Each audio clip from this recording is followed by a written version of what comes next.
An expectant single mother accidentally sent "I miss you" to her ex, now a CEO. He still loved her, but she was expecting a child with another man. A forbidden love that changed their lives forever. A story that will touch your heart. Subscribe to the channel, leave a like, and comment where you're watching from. The light from the cheap lamp, bought on sale at a discount store, cast irregular shadows on the peeling walls of the apartment. It was 3:20 in the morning on a suffocating Tuesday in March, and Caroline Miller was sitting on the cold floor of the living room, surrounded by wooden pieces that were supposed to turn into a crib. Her hands ached, her lower back throbbed, and small beads of sweat trickled down her forehead despite the old fan spinning in the corner of the room. At 32 years old, Carol, as she preferred to be called, was 5 months pregnant. Her already rounded belly pressed against the loose-fitting shirt of the New York Giants, a relic from better times when there was still someone by her side to share the joys and bills. Now, alone in that 2-bedroom apartment, in Brooklyn, she was assembling the second-hand crib she had bought for $60 from a social media group. The seller assured her it was in perfect condition, but 3 screws were missing, and the instructions were in Mandarin. Carol was slim despite her pregnancy, with long brown hair that she usually tied up in a messy bun. Her green eyes, inherited from her Italian grandmother, carried a mix of determination and exhaustion. She had a small scar on her chin, a reminder of a childhood bike accident in Springfield, where she was born before moving to New York City at 18 in search of opportunities. She worked as an administrative coordinator at Paws and Whiskers Veterinary Clinic in Brooklyn. It wasn't her dream job, but it paid $350 a month, enough for the $180 rent, basic bills, and a modest diet. For the past 7 months, since discovering her pregnancy, her life had turned into a military routine, waking up at 5:30, preparing smoothies with fruits from the local farmer's market, walking 20 minutes to work to save the $1.50 bus fare, and sleeping at 9 in the evening when her body allowed. She was stubborn as a mule, and careful as someone balancing porcelain plates on a tightrope, and incredibly proud. Traits that kept her standing when Ryan, the biological father of the baby, disappeared upon seeing the 2 lines on the pregnancy test. Her greatest internal conflict wasn't raising the child alone. It was proving to herself and to the world that she could be enough, that she didn't need anyone, that she could build a complete family even without the traditional structure. With her hands still sore from the frustrating attempt to fit the side of the crib, Carol picked up her phone. The intention was to send a message to Sarah, her best friend since her interrupted college days, telling her about the saga of the impossible crib. She typed quickly, not really looking at the screen. "I miss you. I wish you were here to see this. This crib is going to kill me before the baby is born." She hit send and tossed the phone onto the worn-out sofa, turning her attention back to the screw that stubbornly refused to go in the right place. It was only when the device vibrated 3 minutes later that she realized the mistake. The name on the screen made her heart race. It wasn't Sarah. It was Ryan. Ryan Anderson. The man she vowed never to speak the name of again. The man who left her exactly 2 years and 3 months ago to save the family business. The man who chose spreadsheets, stocks, board meetings, and a last name emblazoned on commercial buildings over the marriage they had planned. The man who was now appearing on the covers of Business Insider, Forbes, and the New York Times as the youngest and most successful CEO in the tech industry in New York City. His message was short, but each word pierced her chest like shards of glass. "I miss you too, every day." Carol felt her hands tremble. She read the message once, twice, 5 times. She checked the conversation history. The last message between them was dated December 12, 2022, when he sent, "I signed the divorce papers. I'm sorry for everything. Be happy, Carol." She had blocked his number right after. But 6 months ago, in a moment of weakness after a particularly lonely doctor's appointment, she unblocked it, not to talk to him, just to have the illusion of control, that the choice not to reach out was hers. And now, because of the damn autocorrect, that message of vulnerability hadn't gone to Sarah, it went to him. Tears came without warning, hot and angry. Carol hated crying. She considered tears a weakness, a crack in the shield she had built so carefully. But pregnancy had demolished her emotional defenses. Any butter commercial on TV made her sob. Imagine a message from her ex-husband saying he missed her. "Oh my God," she whispered to the empty apartment, wiping her tears with the back of her hand. "Oh my God, oh my God, oh my God." The phone vibrated again. "Sorry, I shouldn't have replied, but it's true. I miss you every day. How are you?" Carol stared at the screen until the letters blurred. She had two options: ignore and block again, burying this mistake along with all the others, or respond.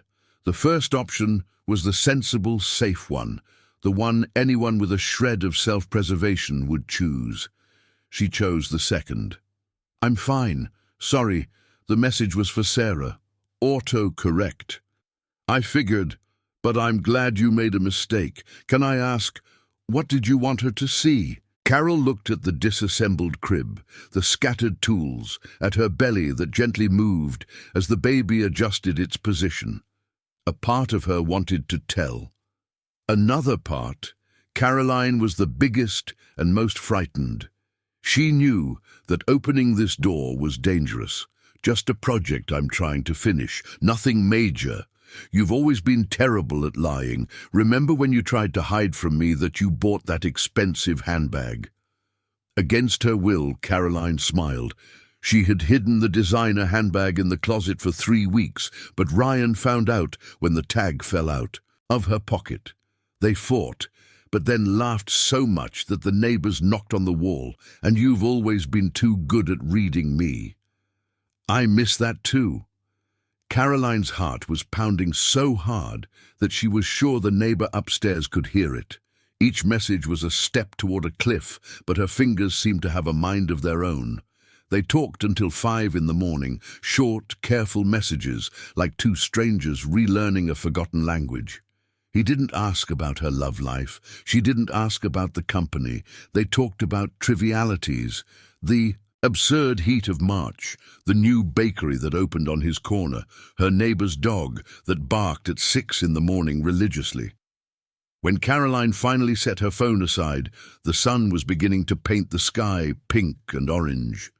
She hadn't finished assembling the crib. She hadn't slept, and she had just reopened a wound she swore never to touch again. But for the first time in 7 months, since she saw those 2 lines on the pregnancy test, she didn't feel completely alone. And that terrified her more than anything else. Ryan Anderson woke up at 6:15 in the morning, with his phone alarm playing an irritating classical tune he never bothered to change. The apartment on 5th Avenue was too quiet, as always. Too quiet for a 250-square-meter space with triple-height ceilings and floor-to-ceiling windows, revealing New York waking up under the morning fog.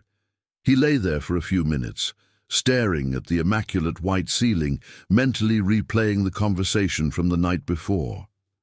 Each message exchanged with Caroline was etched in his memory like scars on burned skin. "I miss you. I wish you were here to see this." Those words haunted him for the 3 longest minutes of his life before he gathered the courage to respond.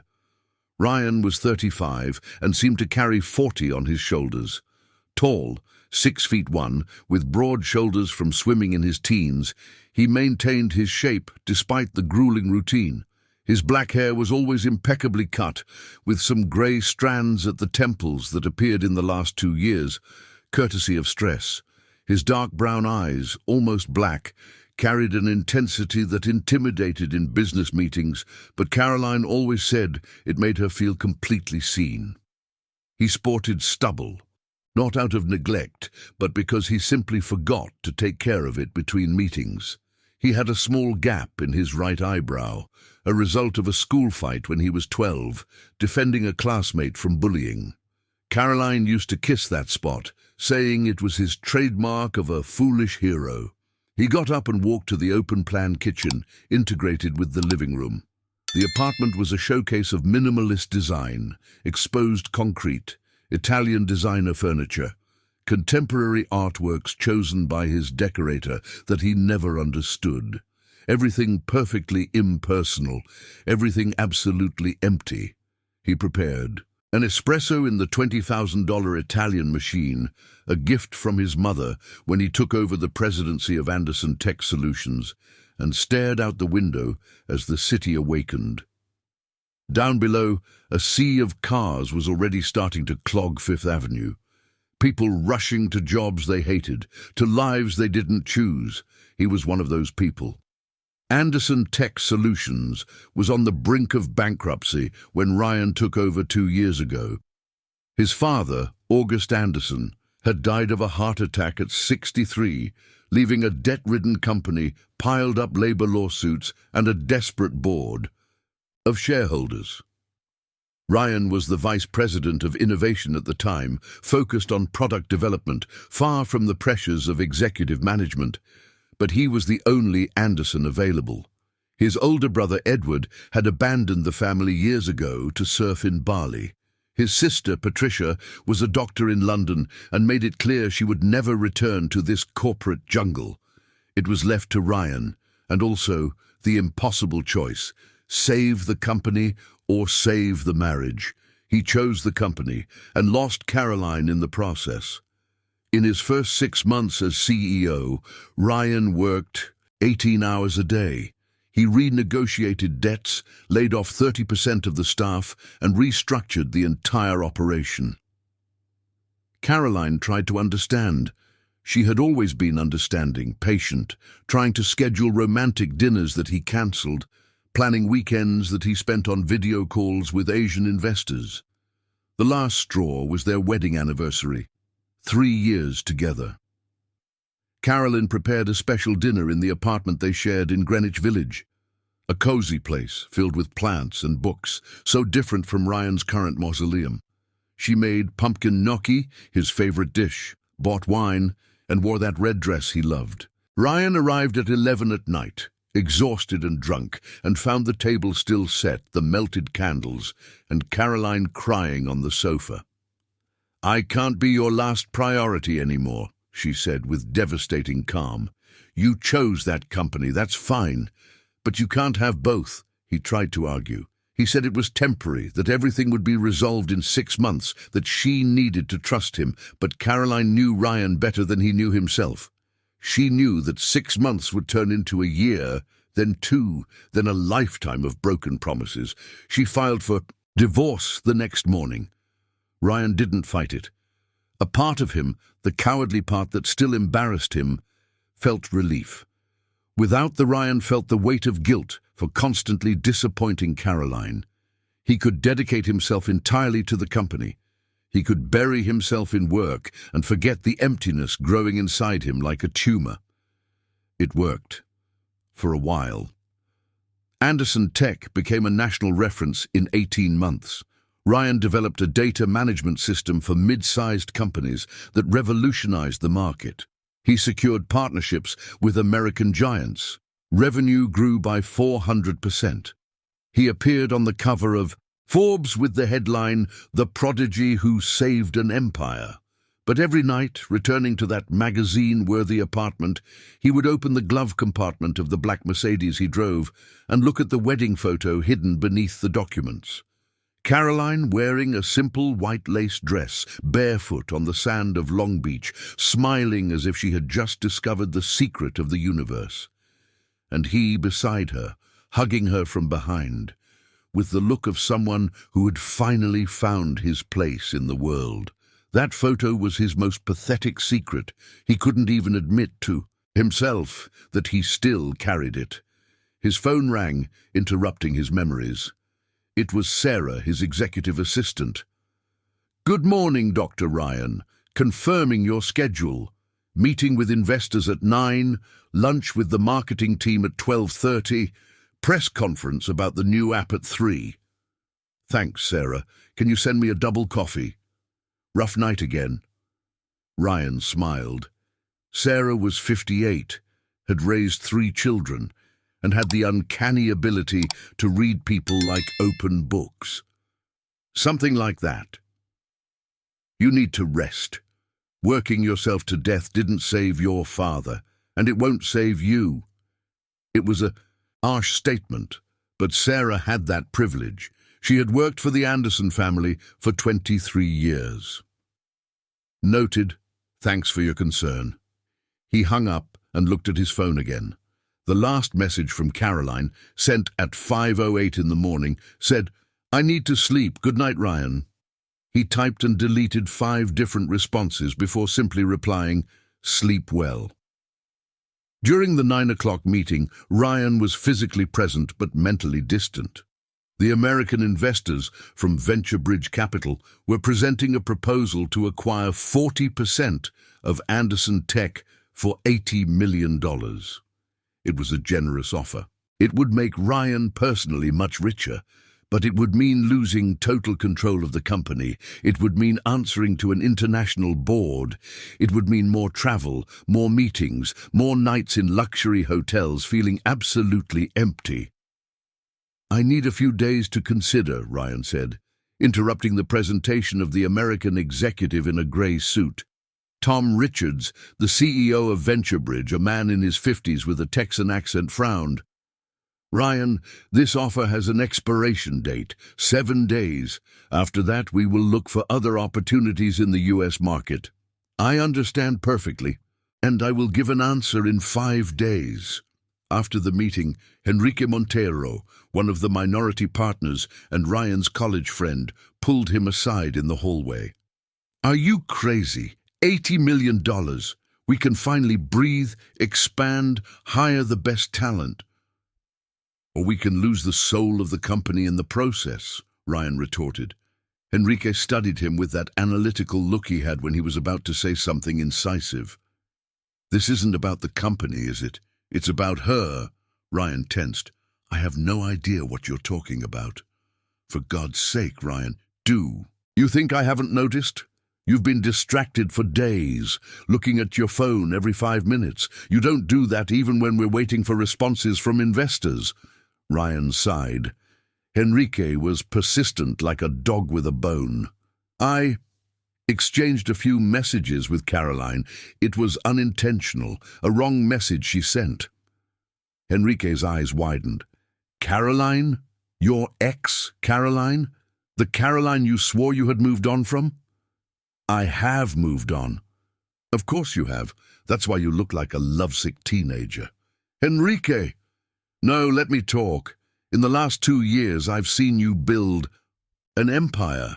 I've seen you work until you drop. I've seen you in meetings with the most interesting women in New York and show no interest at all. You've become a machine man, and now, because of a few messages, you're alive." Ryan finished, his voice low. "I feel alive again." The silence that followed was heavy. Enrique placed his hand on his friend's shoulder. "Then go after her. But be careful, because you already broke her heart once. If you're going to do it again, it's better not to start." That night, Ryan sent another message to Caroline. "Can we grab a coffee? No pressure, no expectations, just talk." The response took 42 minutes. He counted every second. "I have 15 minutes during lunch tomorrow. Maria's Bakery, near the local farmer's market. Noon." It was a lie. Ryan knew it was a lie. Caroline always had an hour for lunch, but she needed an escape route, and he understood perfectly. "I'll be there." He stayed awake until 3 in the morning, going over what he would say, how he would act, trying to predict every possibility. When he finally fell asleep, he dreamed of her. And for the first time in 2 years, he woke up smiling.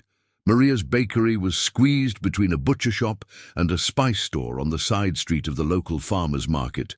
The smell of fresh bread competed with the strong aroma of cod and spices coming from the neighboring shops. It was noon on a muggy Thursday, and the place was packed with vendors, merchants, and workers on their lunch break. Caroline arrived 5 minutes late on purpose. She wore a navy floral dress she bought for $40 at a thrift store on Broadway, her hair tied back in a simple ponytail and a worn canvas bag slung over her shoulder. No makeup other than a tinted lip balm. She wasn't trying to impress anyone, especially not him. But when she pushed open the glass door of the bakery and her eyes met Ryan's sitting at a small table, everything changed. The laminate in the corner, his heart completely betrayed his determination. He was different, more mature, with those grey streaks that weren't there 2 years ago. He wore a white dress shirt with the sleeves rolled up, revealing tanned forearms and black dress pants. He looked tired, but his eyes sparkled when he saw her, and then his gaze dropped to her belly. Caroline saw the exact moment he processed it, the initial confusion, then shock, followed by something that seemed like physical pain crossing his face. He turned pale, his fingers gripping the coffee cup so tightly that she thought the glass might break. She considered turning around and leaving. She was still on time. She could make up an excuse, block his number again, go back to the safe bubble of solitude she had built. But her feet kept walking to the table, and she sat down in the plastic chair across from him. The silence lasted 10 seconds that felt like 10 hours. "Hi," Caroline finally said, her voice firmer than she expected. "Hi," Ryan replied, and Caroline noticed he was making a monumental effort to maintain his composure. You're pregnant." It wasn't a question, but Caroline nodded anyway. 5 months. 5 months, he repeated, as if testing the words in his mouth. His eyes were fixed on her belly, and Caroline saw a storm of emotions cross his face. Shock, hurt, confusion, and something else she couldn't identify. "Ryan, are you okay? Is the pregnancy going well? Are you taking care of yourself?" The questions came in a rush, tumbling over each other. Caroline blinked, surprised by the intensity of his concern. "I'm fine. A bit of nausea at the beginning, but nothing major. I'm doing all my prenatal checkups at the community health clinic near my house." "Community health clinic? Caroline, you need a good obstetrician, private exams?" "I have public health care, and it's working perfectly well," she cut in, the automatic defensiveness rising in her voice. "I don't need a private doctor." Ryan closed his eyes for a second, clearly mentally scolding himself. "Sorry. That's not what I meant. I worry about you." "You don't need to. I'm managing just fine on my own." The waitress, a woman in her 60s with a flour-stained apron, appeared at the table. "What will it be, dear?" "Just an orange juice, please. Aren't you going to eat anything? We have fresh toasted bread, a delicious bean soup." "Just the juice, really." Ryan waited for the waitress to walk away before speaking. "You always used to eat toasted bread here, with lots of butter and cheese." "Things have changed," Caroline said, avoiding his gaze. "I noticed." Another heavy silence. Caroline watched the people in the bakery, the constant flow of customers coming and going, anything to avoid looking directly at Ryan. "Can I ask about the father?" His voice was carefully neutral, but Caroline picked up the tension underneath. "You can ask, but I won't answer." "Caroline?" "No, Ryan. Seriously, I don't owe you explanations about my personal life. We've been divorced for 2 years. You moved on, I moved on." "I didn't move on," he said so low that Caroline almost didn't hear over the noise of the bakery. "What?" Ryan finally lifted his eyes to meet hers, and the raw vulnerability Caroline saw there completely disarmed her. "I said I didn't move on. I tried. God knows I tried. My mum organized dinners with half the heiresses in New York. My friends dragged me to bars, dating apps, social events, but every woman I met, none were you." Caroline felt tears burning in her eyes and fought against them with all her might. "You can't do this. You can't show up after 2 years and say these things. Why not? It's the truth.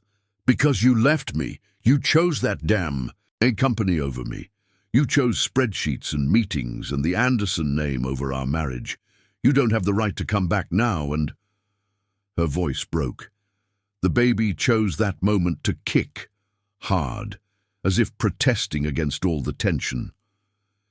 Caroline instinctively placed her hand over her belly, and the movement didn't go unnoticed by Ryan. "The baby is kicking?" he asked, and there was a mix of fascination and pain in his voice. Caroline nodded, unable to speak. "Can I?" Ryan hesitantly extended his hand across the table toward her, but stopped halfway, waiting for permission. Every rational fiber in Caroline's body screamed at her to deny him, but there was something in his expression, a vulnerability so deep that it cracked her armor of anger and resentment. "You can," she whispered. Ryan stood up and walked around the table.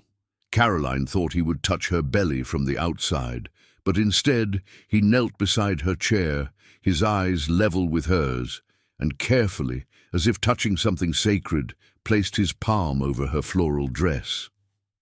At that exact moment, as if responding to the touch, the baby kicked again, hard, deliberate. Caroline saw tears fill Ryan's eyes. He let out a strangled laugh, half cry, half joy. "He's strong," Ryan said, his voice choked. "Or she," Caroline corrected automatically. "I still don't know. I'll find out at the next ultrasound." "When is it?"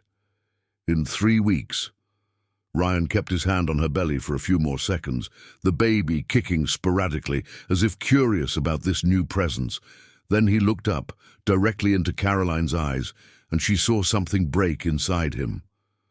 "I could have been here from the beginning," he said, and the pain in his voice was palpable. "I could have felt every kick, every change, every moment. I could have gone to the appointments with you, set up the crib, chosen the name, but I destroyed everything. I destroyed us." "Ryan," he stands up. "People are looking." He didn't move. "I don't care about the people, I care about you.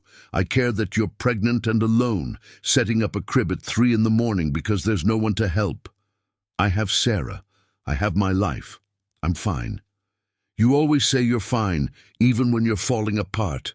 And you always think you know everything about me. I do," he said simply, "because I still love you. I never stopped." Caroline stood up so abruptly that the chair scraped loudly against the floor. She grabbed her bag, leaving $10 on the table to pay for the juice that hadn't even arrived. "I need to go. This was a mistake." "Caroline, wait. No, you can't just show up in my life and drop a bomb like that. You can't." She left the bakery without looking back, even hearing Ryan calling her name. She walked quickly down the crowded sidewalk, passing vendors shouting deals, tourists taking pictures, her heart pounding so hard she felt it in her throat. It was only when she turned the corner, out of his sight, that Caroline leaned against the wall of a building and finally allowed the tears to fall. "Damn it!" she whispered to her belly. "Damn impossible man!" The baby kicked again, softer this time, as if in agreement.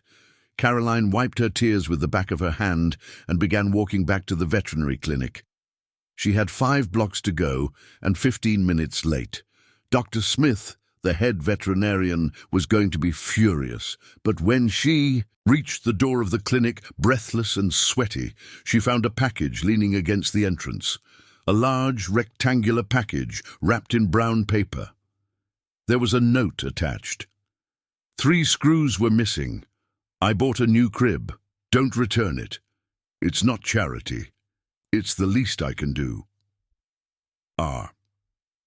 Caroline opened the package right there on the sidewalk, while the owner of the bakery next door watched curiously. It was a light wood crib, simple yet beautiful, with a mobile of clouds and stars that played a soft melody when you turned the crank, and it had all the instructions in English. Caroline rested her forehead against the crib box and cried for the 2nd time that day. Not out of sadness. out of confusion, anger, hope, fear, and a myriad of emotions she couldn't name. Sarah, who came to pick her up as they did every Thursday, found Caroline sitting on the sidewalk, hugging a crib box, crying. "Oh my God, Caroline, what happened? Is the baby okay?" "The baby is fine," Caroline sobbed. "But I'm completely screwed, Sarah, completely screwed." And there, sitting on the dirty sidewalk of Greenwich Village, while the March sun beat down on New York and the traffic honked incessantly, Caroline told her best friend everything, and Sarah, always practical, said exactly what Caroline needed to hear. So you have 3 options. Block him again and move on with your life, accept the crib and set boundaries, or admit that you still feel something for him and deal with this mess like an adult. Caroline looked at the crib, then at her belly, then at the relentlessly blue sky of New York. "I hate all these options." Welcome to adulthood, friend. It really sucks. The next 3 weeks were the most confusing of Caroline's life since the day she saw the 2 lines on the pregnancy test. Ryan didn't try to call. He didn't show up at the clinic. He didn't send any more gifts. But the messages kept coming, as punctual as a Swiss watch, always in the late afternoon. "How are you today? Is the baby kicking a lot? Did you eat well? Remember to take your vitamins. I saw an article about nutrition during pregnancy. Should I send you the link?" Caroline responded with monosyllables at first. "Fine. Yes. 8. But gradually, almost without noticing, her responses became longer. She told him about a patient at the clinic, a poodle named Princess who had eaten half a dozen chocolate truffles and needed a stomach pump, about the neighbor on the 3rd floor who insisted on giving unsolicited advice about pregnancy even though she had never had children, about how she had gotten sick of beans and could now only eat buttered noodles. And Ryan, on the other side of the screen, absorbed every word as if they were drops of water in a desert. He talked about the company, but differently than before.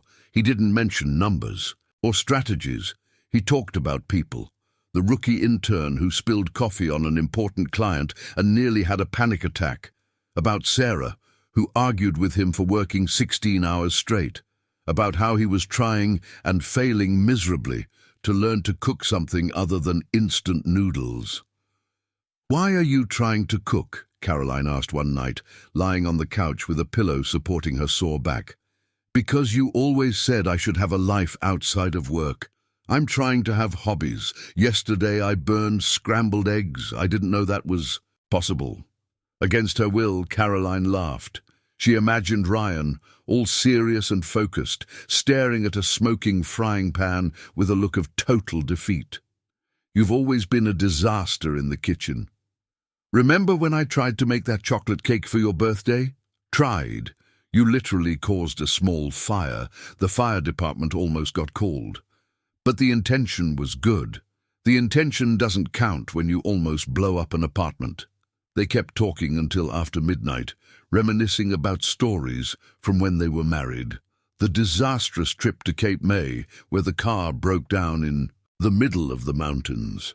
The day they adopted a stray cat and discovered that Ryan was allergic. The local festival where they got lost and slept in the car, waking up to a farmer knocking on the window offering coffee. "I miss that," Caroline admitted, her guard finally lowering. "Having someone who knows all these stories, who understands why I laugh when I see corn, who gets all the references." "Me too," Ryan replied. "I miss being known." The ultrasound was scheduled for a Friday at 4 in the afternoon at the Community Health Clinic in Greenwich Village. Caroline had planned to go alone, as she did with all her appointments. Sarah had an unavoidable commitment at work. But on Thursday night, Ryan sent a different message. "Can I go with you tomorrow? To the ultrasound?" Caroline stared at the message for a full 10 minutes.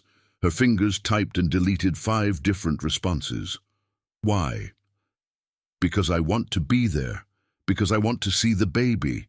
Because you shouldn't have to do this alone if you don't want to.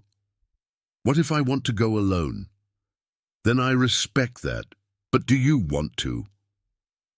Caroline looked around the empty apartment. At the crib Ryan had sent, already set up in the corner of the living room. At the peeling walls she had tried to cover with cheap wallpaper. At the life she was building so hard, so alone.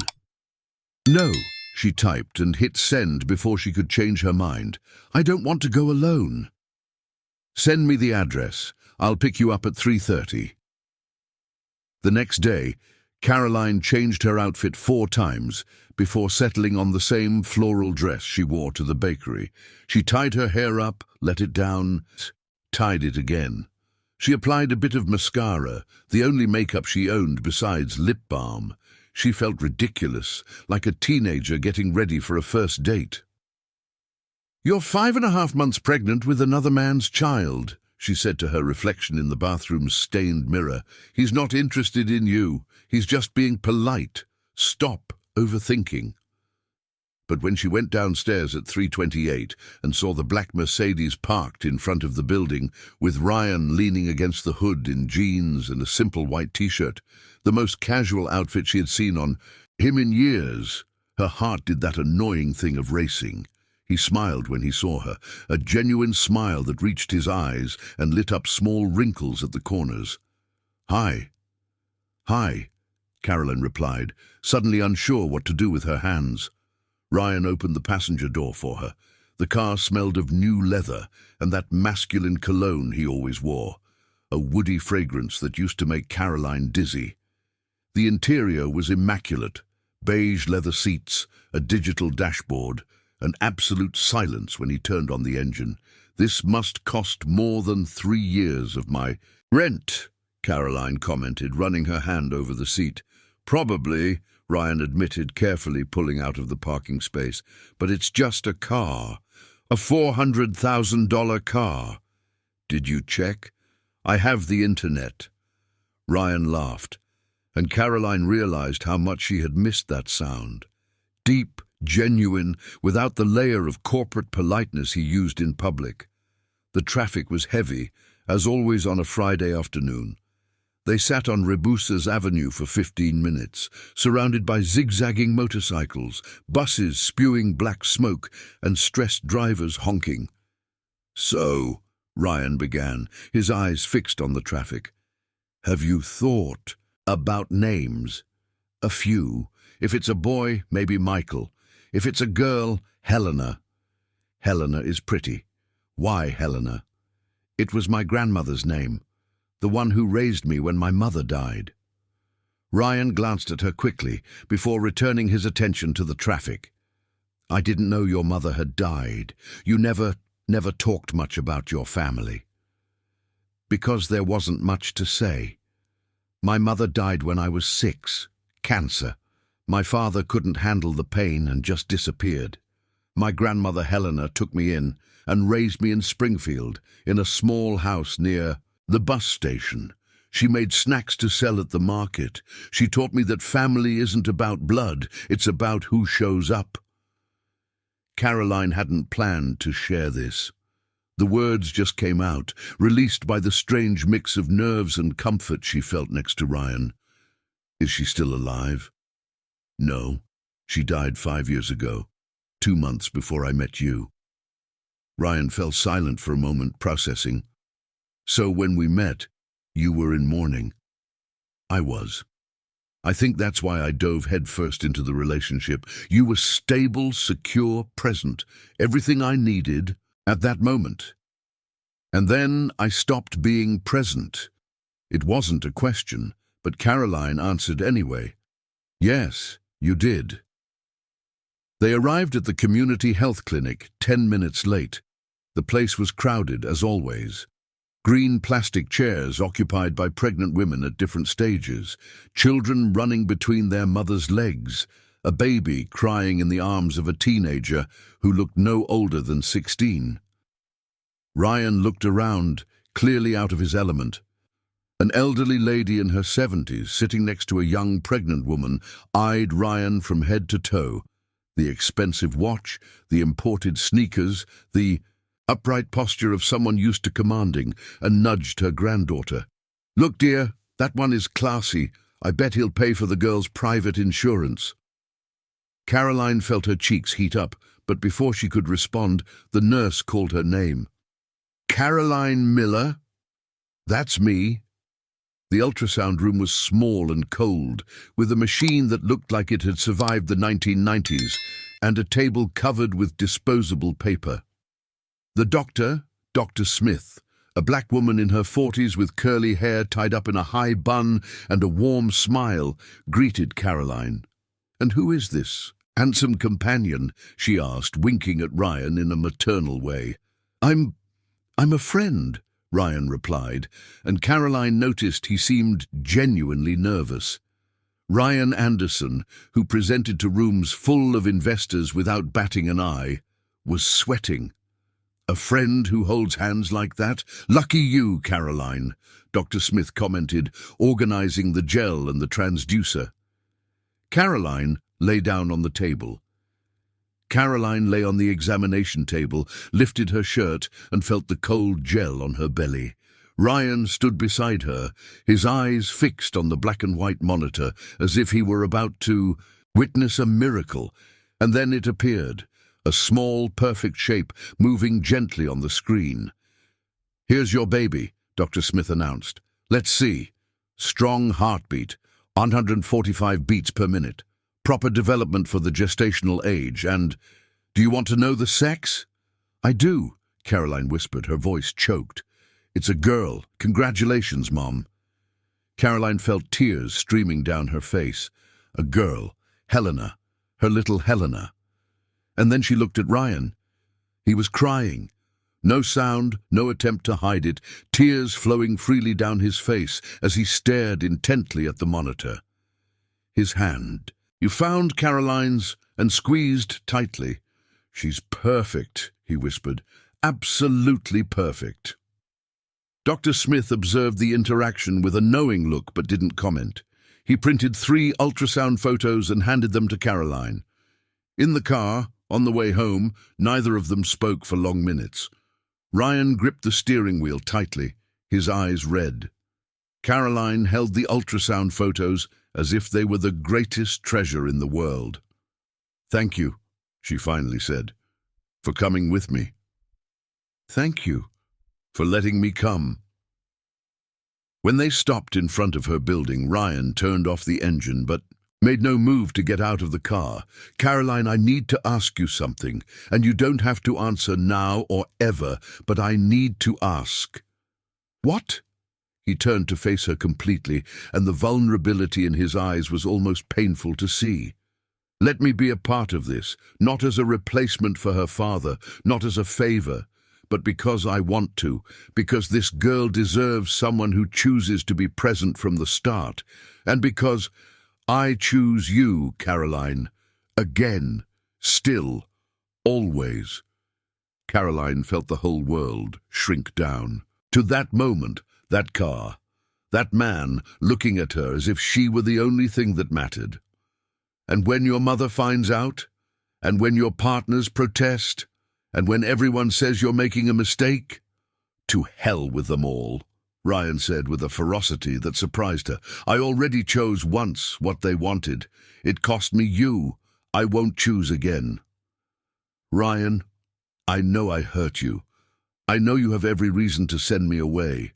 But I'm asking you for a chance, not to fix the past, but to build something new, something better." Caroline closed her eyes, feeling the weight of the decision pressing on her chest. She could say no. She could close that door and move on alone, as she had planned. It was the safer option. But since when did she choose the safe option? "A chance," she said, opening her eyes, "but with conditions." "What conditions?" "You can't disappear when things get tough. You can't promise things you can't keep. And you can't pay for everything. I need to maintain my independence." "I agree to everything. I'm not done. If you hurt my daughter in any way, I will destroy you. It doesn't matter how many millions you have or how many lawyers you can hire. I will destroy you. Understood?" Ryan smiled, and there was so much relief in that smile that Caroline felt her heart tighten. "I understand perfectly, and I won't let you down, or her, I promise. Promises are cheap. Then let me prove it with actions." And so it was, in a black luxury car parked in front of an old building in Brooklyn, with ultrasound photos still damp with gel, that Caroline let Ryan Anderson back into her life, and she prayed that this time he would stay. April arrived with torrential rains that turned New York into an aquatic chaos. The streets became rivers, storm drains overflowed, and traffic became even more impossible. But despite the downpour battering the city, something was changing in Caroline's life, something she still didn't have the courage to name fully. Ryan showed up at the veterinary clinic for the first time on a rainy Monday, exactly at 6 in the evening, just as Caroline was locking the door. She almost dropped her keys when she saw him standing under a black umbrella, wearing a grey suit that probably cost more than her 3-month salary. "What are you doing here?" Caroline asked, looking around to see if anyone was watching. The owner of the bakery next door was already peeking through the window with undisguised interest. "I came to pick you up. It's raining too much for you to walk." "Ryan, I always walk. A little rain won't kill me." "But it won't do you any good either. You're 6 months pregnant. Please, let me take you home." Caroline was about to protest, but a gust of wind threw cold water in her face, and her resistance crumbled. "Fine, but just today." "Just today," Ryan agreed, but the small smile on his lips said he didn't believe that. The next day, Tuesday, he was there again, and on Wednesday, and on Thursday, always at 6 o'clock sharp, always with that black umbrella, always with some different excuse. "Traffic is terrible today. I saw the weather forecast. There's going to be a storm." "I was just passing by." On Friday, Caroline didn't even wait for him to come up with an excuse. "Are you going to stop showing up if I complain?" "Probably not." "Then stop making lame excuses and admit that you want to see me." Ryan laughed, that genuine laugh that lit up his whole face. "I want to see you every day if you let me. You have a company to run. You can't keep giving me rides every day. Sarah rearranged my schedule. Now I finish meetings at 5:30. Ryan, let me do this, Caroline. Please, it's the least I can do." And that's how their routine began. Every weekday at 6 in the evening, Ryan picked Caroline up from the clinic. Sometimes they went straight to her apartment. Other times, Raphael suggested stopping somewhere. One afternoon, he took Caroline to an organic market in Brooklyn. The place was filled with colorful stalls, selling fruits, vegetables, artisanal breads, and vegan foods with complicated names. Raphael insisted on buying organic strawberries that cost $5 a basket. "That's robbery," Caroline protested. "At the local farmer's market, I can get them for $1. "But these are pesticide-free. It's better for Helen." The way he said the name, Helen, with such naturalness and affection, as if she were already part of the family, made something strange happen in Caroline's chest. "You don't need to spend so much money on me." "I'm not spending on me. I'm investing in the health of my—" He paused, realizing what he was about to say. "Of your what?" "Of my girl," he completed, but Caroline saw the hesitation in his eyes. He had almost said, "my daughter." They also stopped at a children's boutique that Raphael had seen in a magazine. It was one of those places where a single blanket cost $40 and came wrapped in tissue paper as if it were jewelry. "Absolutely not," Caroline said as soon as she saw the prices. "Just a little something, a blanket, a toy." "Raphael, you've already sent a crib. That's too much." "What if I promise it's the last gift?" "You're terrible at keeping promises like that." But Raphael was already talking to the saleswoman, a blonde girl in her 20s who was obviously interested in him. Caroline felt a pang of something unpleasant.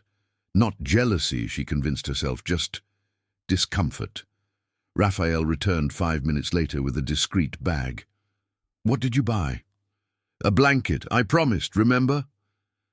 "Raphael, Caroline, let me do this. Let me be part of this in the only way And no." And as always, she gave in. The bag contained not one, but 3 Egyptian cotton blankets, a musical mobile, 6 pastel-colored baby onesies, and a stuffed giraffe larger than Caroline's arm. "You said just a little something." "Technically, each item is a little something." "You're impossible. You used to find that charming." "I used to be more foolish." But she was smiling, and they both knew it. The afternoons together became the part of the day that Caroline looked forward to the most. They talked about everything, about the clinic, about the funny cases she handled, about his company and the challenges he faced. Raphael shared about the proposal from VentureBridge Capital, about the pressure from the partners to accept, about his hesitation to lose control of the company. "Why are you hesitating?" Caroline asked, as they ate street food on a park bench, watching the rain lessen. "Because if I accept, I'll have to travel more. Meetings in New York, San Francisco, London, and I don't want to be away from here." "From the company?" Raphael looked at her with that intensity that always left her breathless. "From you, and from Helen." Caroline swallowed hard, suddenly very interested in her meat pie. "The company is important, Raphael. You can't make decisions based on us. There's not even an us yet. There is if you want there to be. You're putting too much pressure on something that has barely started. I'm trying not to make the same mistakes, Caroline. Last time, I chose the company and lost you. This time, I want to choose right. There is no right choice when you're putting everything on opposite sides of the scale. You can have both if you learn to balance." Raphael fell silent, processing her words. "How did you become so wise? Pregnancy and solitude give you a lot of time to think." But not everything was sweet moments. On a particularly rainy Thursday, when Raphael came to pick her up at the clinic, he had someone in the back seat. Caroline froze upon seeing the elegant woman in her 60s, with impeccably styled grey hair, wearing a beige suit and a pearl necklace that probably cost more than Caroline's car. If she had a car. Helen Anderson, Raphael's mother. "Good afternoon," the woman said, her voice polite but as cold as ice. "Mom wanted to meet you," Raphael explained, and Caroline could see the tension in his shoulders. "What a coincidence. I was just wanting to be ambushed today," Caroline replied, her voice sarcastic. Raphael opened his mouth to apologize, but Mrs. Anderson interrupted him. "Get in the car, dear. It's raining." It wasn't a request. It was an order. Caroline considered turning around and walking home, rain and all. But something in Raphael's posture, the way he looked at her with a mix of pleading and panic, made her get in the car. The silence during the first 5 minutes was deafening. Only the sound of the windshield wipers cutting through the tension.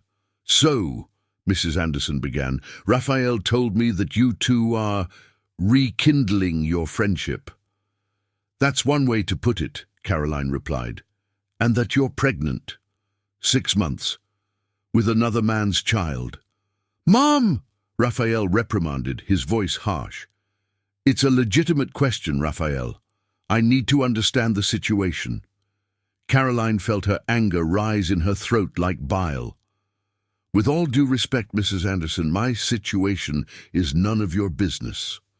It becomes my business when my son is getting involved with a pregnant woman and clearly falling for a child that isn't his. Mom, I warned you not to—" "No, let her speak," Caroline interrupted. "Go ahead, Mrs. Anderson. Say what you came to say." The older woman turned in her seat to stare directly at her, her icy blue eyes studying every inch of Caroline. "My son nearly destroyed the family business because of you. When you two separated, he finally focused on what was important. He built a business empire, and now you come back, pregnant and needy, and he's throwing it all out the window again. First of all, I didn't come back. It was an accident. Second, I'm not desperate. I'm doing just fine on my own.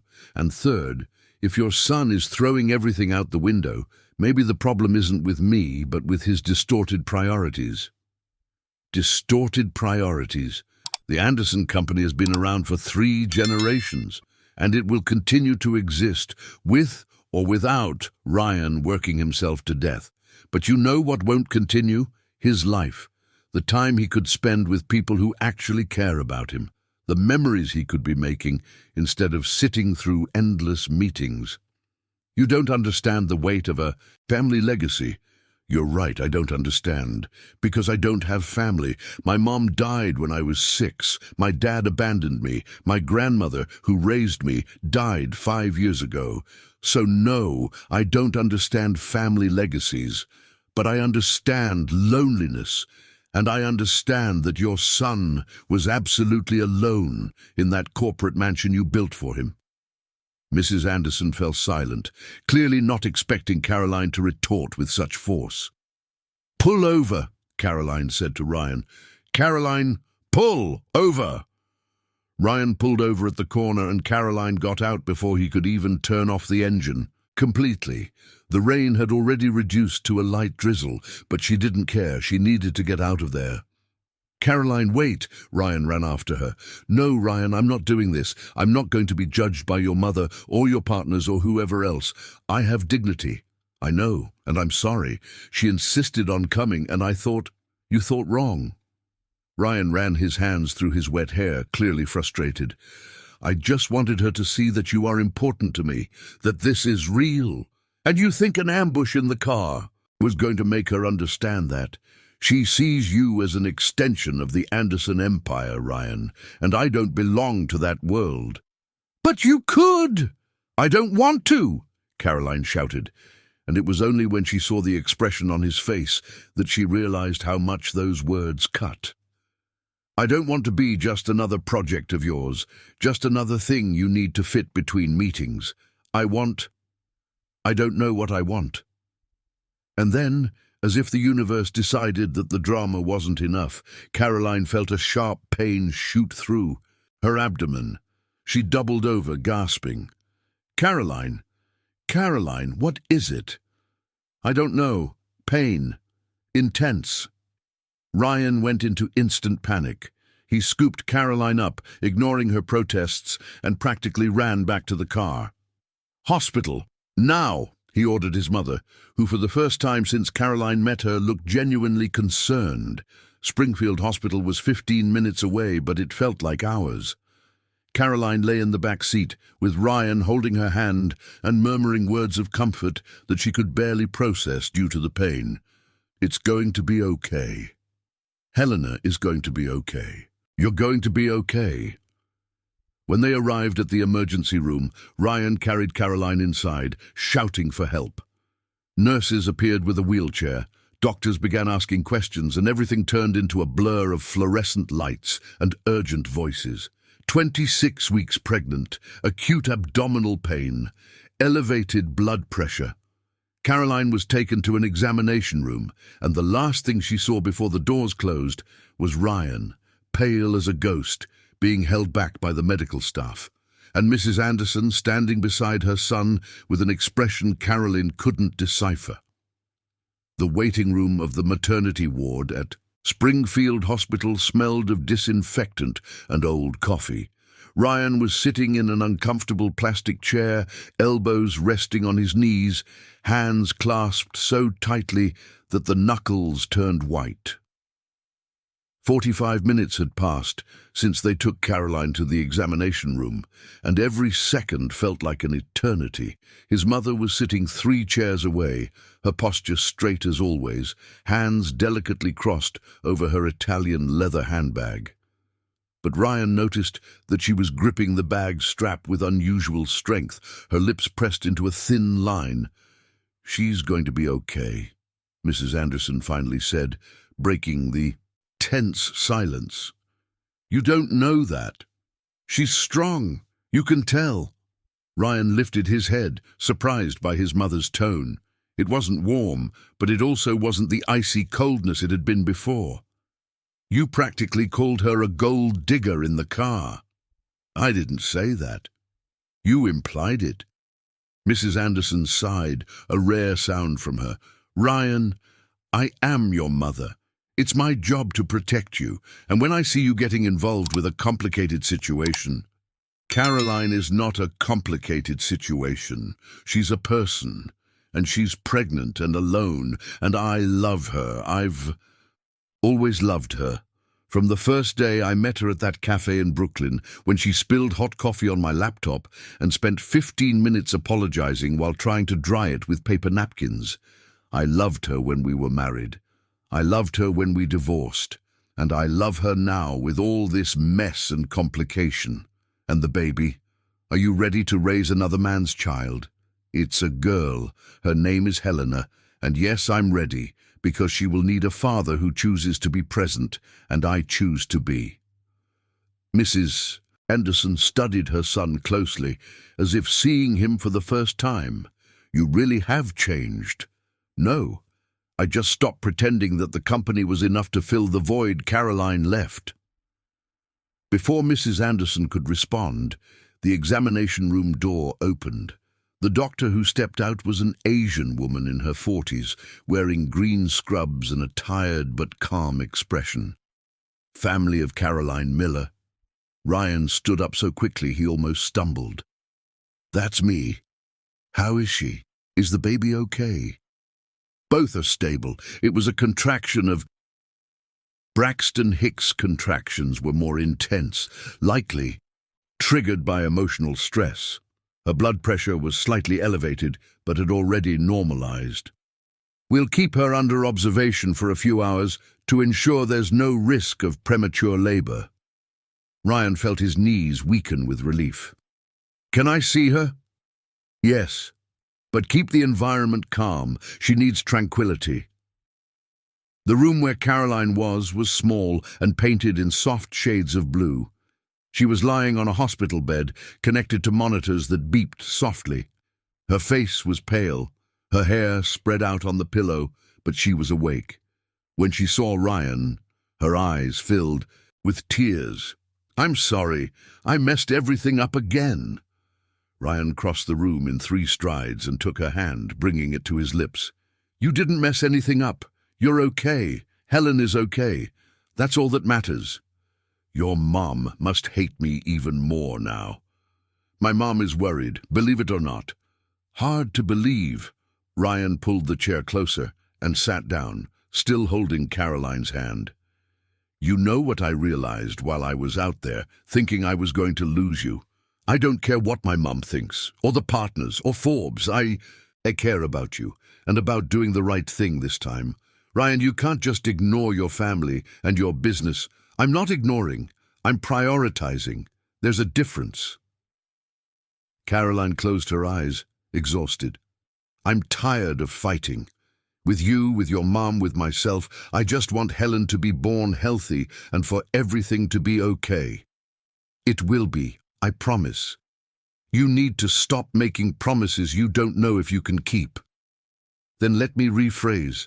I'll do everything in my power to make sure it goes well. Is that better?" For the first time since the scare, Caroline smiled. "A little." The nurse came in to check Caroline's vital signs, and Ryan took the opportunity to step out and give her some time to rest. He found his mom still in the waiting room, now with a cup of coffee from the machine in her hands. "How is she?" "Scared, tired, but okay." Mrs. Anderson took a sip of the coffee and grimaced in disgust. "This coffee is terrible. You don't have to stay, it's already late. I'll stay until you leave." Ryan looked at his mom, surprised. "Why?"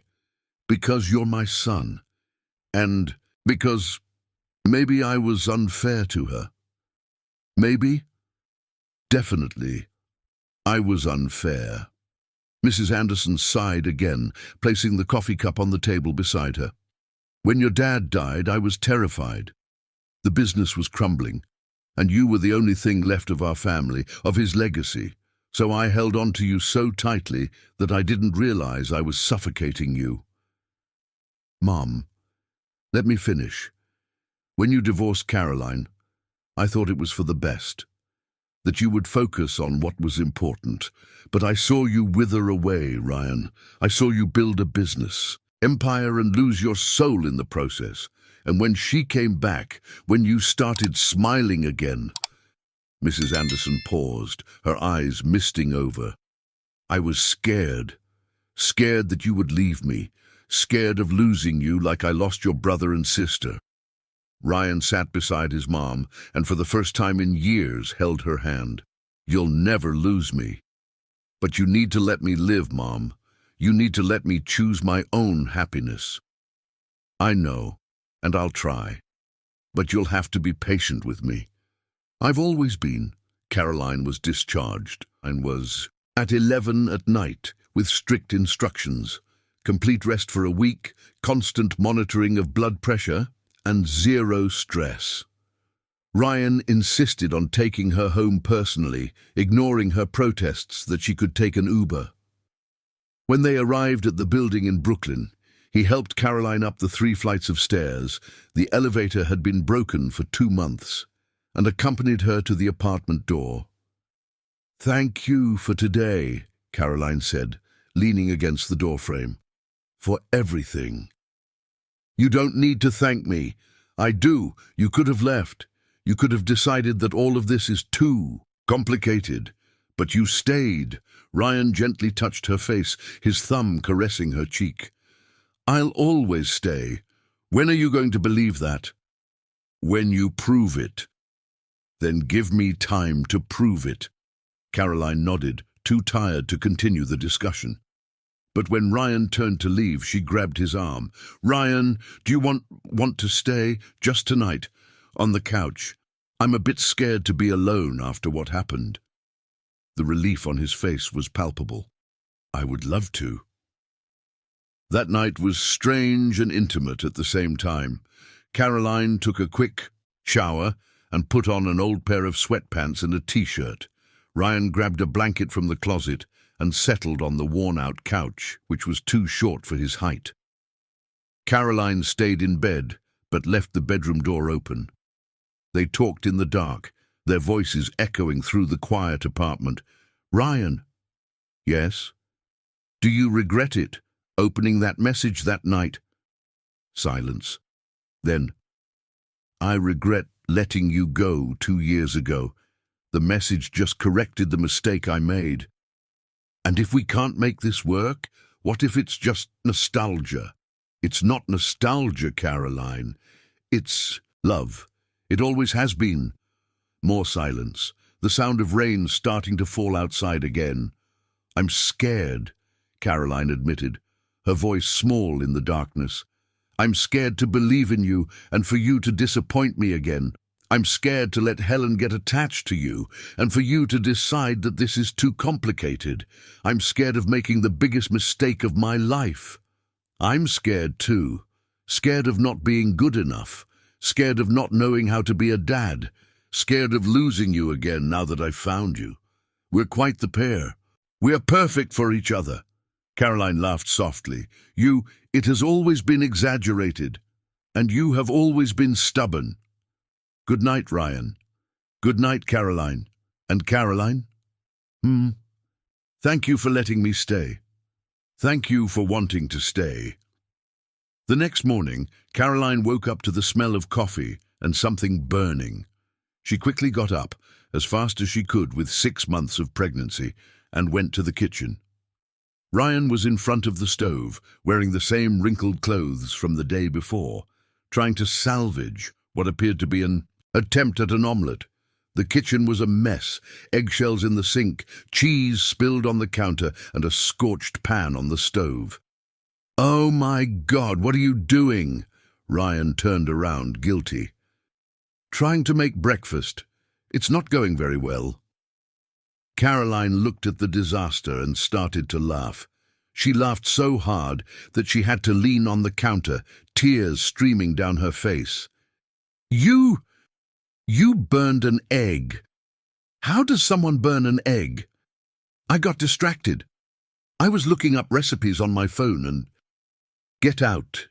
Get out of my kitchen before you set the whole building on fire."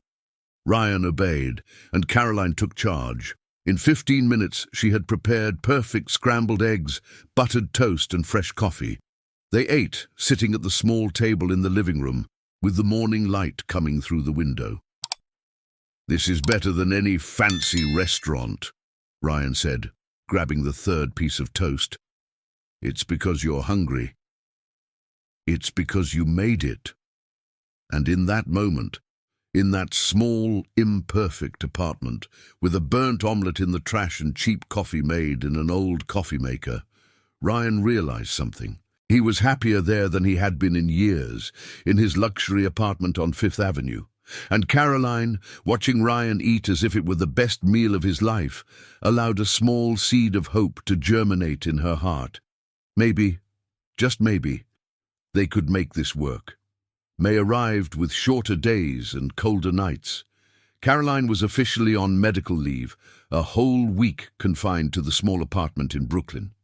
Dr. Smith, the veterinarian from the clinic, was understanding and assured her that her job was secure, but the loss of a week's salary weighed on Caroline's mind like a stone. Ryan showed up on the first day of her leave at 8 in the morning with 3 grocery bags. "What's all this?" Caroline asked, still in her pajamas, opening the door with a sleepy expression. "Food, fruits, vegetables, protein.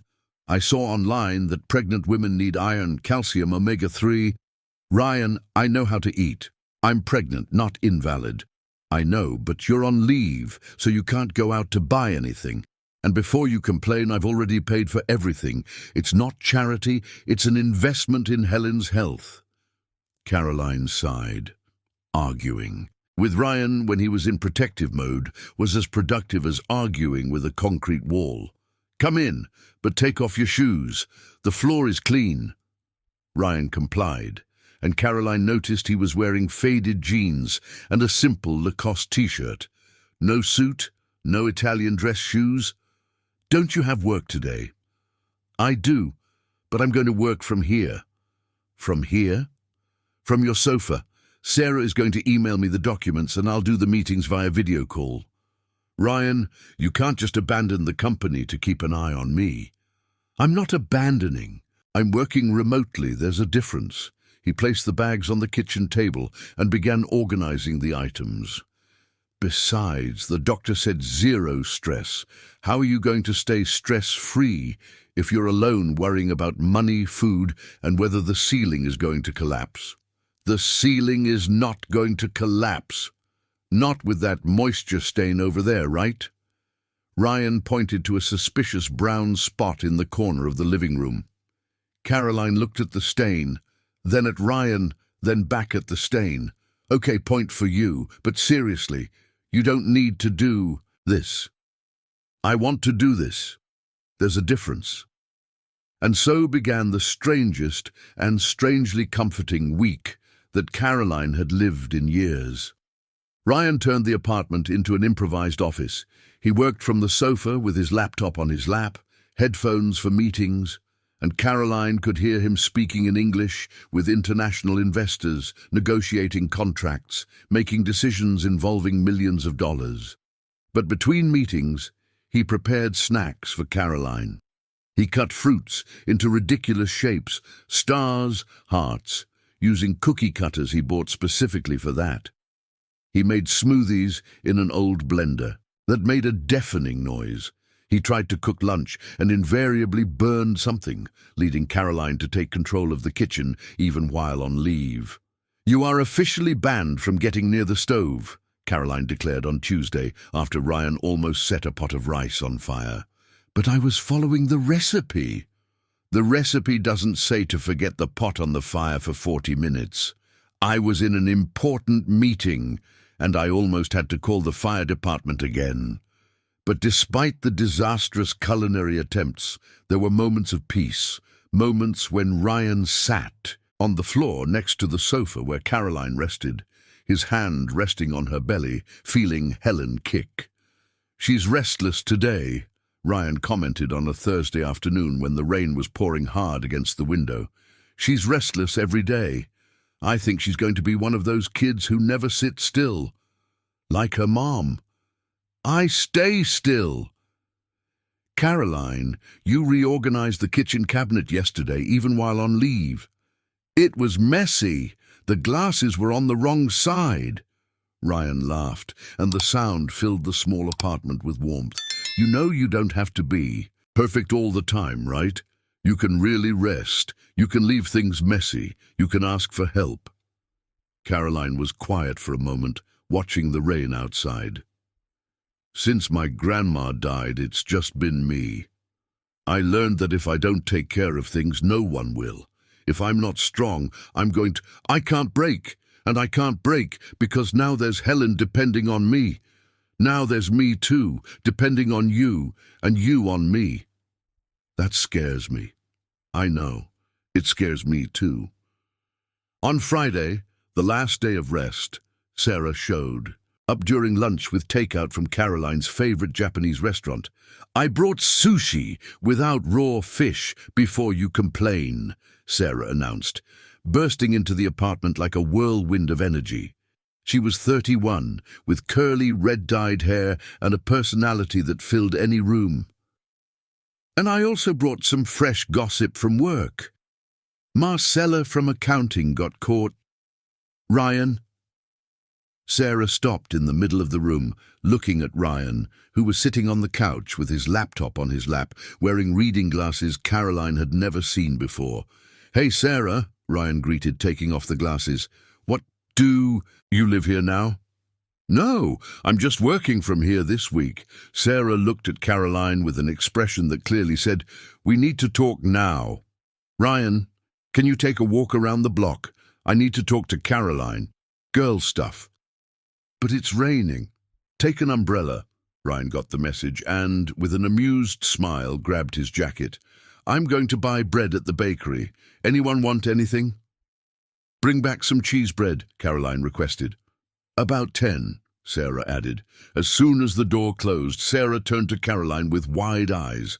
"Explain, now, everything," Caroline told her. About the accidental message, the meetings, the ultrasound, the discussion with Mrs. Anderson, the scare at the hospital, and the week with Ryan practically living on her couch. "Are you sleeping with him?" Sarah asked, getting straight to the point as always. "What? No, he sleeps on the couch." "But do you want to?" "Sarah, it's a valid question. You're pregnant, not dead. And the guy is here every day taking care of you, making awful food but trying, with his hand on your belly feeling the baby kick. Caroline, this is practically a romance movie. It's complicated. Love always is. The question is, do you still love him?" Caroline fell silent, the answer stuck in her throat. I never stopped loving him, even when I hated him, even when I swore I had moved on. But love isn't enough, Sarah. Last time we loved and it didn't work. Because you were different people. You were young, he was under insane pressure, you were mourning your grandmother. But now you have Helen. And he clearly learned that money doesn't warm the bed at night. He's going to get tired. When reality hits, when he realizes that babies cry, that diapers stink, that sleepless nights are the new normal, he's going to go back to his world. Or he might surprise you. But you'll never know if you don't give it a real chance. Ryan returned 20 minutes later with a bag full of still warm cheese breads and found Caroline and Sarah eating sushi and laughing at some inside joke. "Can I come back or am I still banned?" "You can come back," Sarah allowed, "and bring those breads before I starve." They ate together, the three of them squeezed around the small coffee table in the living room, and for the first time Caroline could imagine what it would be like. A family, not traditional, not perfect, but real. That night, after Sarah left and Ryan was organizing his things to go too, Caroline stopped him. "Stay. Again. Are you sure? Your rest ends tomorrow." "I know, but stay." Ryan smiled, that smile that made Caroline's heart flip in her chest. "Always." But the peace of that week was shattered on Saturday morning when Ryan's phone rang at 7 o'clock. Caroline woke up to the sound of Ryan speaking softly but tensely on the phone. "Enrique, calm down. Speak clearly." "Bose, what? When?" "Oh my God, no, I'm not going there now, because I'm busy. I don't care what the board thinks." Okay, let me see what I can do." He hung up and sat on the couch, his head in his hands. "What happened?" Caroline asked, coming from the kitchen with a glass of water. "Venture Bridge leaked to the press that they're negotiating with us. Now there are journalists calling, shareholders in a panic, and the board is calling an emergency meeting for Monday. You need to go. I need to stay here with you. Ryan, your rest is mine, not yours. Go handle this." He looked at her with such a vulnerable expression that Caroline felt her heart tighten.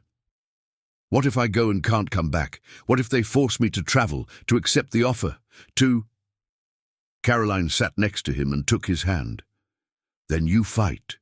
You set your boundaries. You do what you need to do without losing yourself in the process. And I'll be here when you come back. Promise?" "I promise." Ryan pulled Caroline into a tight embrace, his face buried in her hair. "I love you, even if you're not ready to hear it yet. I love you and Helen, and I'm going to do everything right this time." Caroline felt tears burning in her eyes, but she didn't let them fall. "Then go show them who's boss." On Monday morning, Ryan walked into the Anderson Tech boardroom, wearing his best Armani suit, with the confidence of someone who knows exactly what they want. The board was complete, 8 men and 2 women, all over 50, all with significant shares in the company. Enrique was there, looking worried, and in the corner of the room, like a silent shadow, was Mrs. Anderson. "Gentlemen, ladies," Ryan began without sitting down, "let's get straight to the point. Venture Bridge offered $80 million for 40% of the company. It's a generous offer, but I'm going to decline." There was a shocked silence, followed by overlapping voices. "Decline? Are you crazy? This is our chance of a lifetime. Ryan, be reasonable." "I am being reasonable," Ryan cut in, his voice firm. "You want to know why?" "What?" "Because 40% means losing control. It means responding to an international advisory that doesn't understand our culture, our market, our vision. And it means I'll spend the next 5 years traveling in endless meetings, building someone else's business empire. But the money! Money isn't worth my soul. It's not worth my mental health. And it definitely isn't worth losing my family again." One of the older advisors, Mr. Pacheco, frowned. "What family? You're single." "Not for long, if I'm lucky." And then, with all eyes on him, Ryan did something he had never done in a business meeting. He was completely honest. 2 years ago, I chose this company over my marriage, and I regret it every day. I built an empire, but I felt empty. Now I have a second chance, a chance to do things right, to be the man I should have been. And I'm not going to throw that away for any amount of money." The silence that followed was absolute. Then Mrs. Anderson, who hadn't said a word until that moment, stood up. "I support my son." All eyes turned to her. "Mrs. Anderson," Mr. Pacheco stammered, "but you've always been in favor of—" "I've been in favor of many wrong things, and I lost my family in the process. My eldest son is in Bali and hasn't spoken to me in 5 years. My daughter is in London and calls once a year at Christmas, out of obligation. And Ryan almost lost himself too, but he's fighting to come back, and I'm going to support him."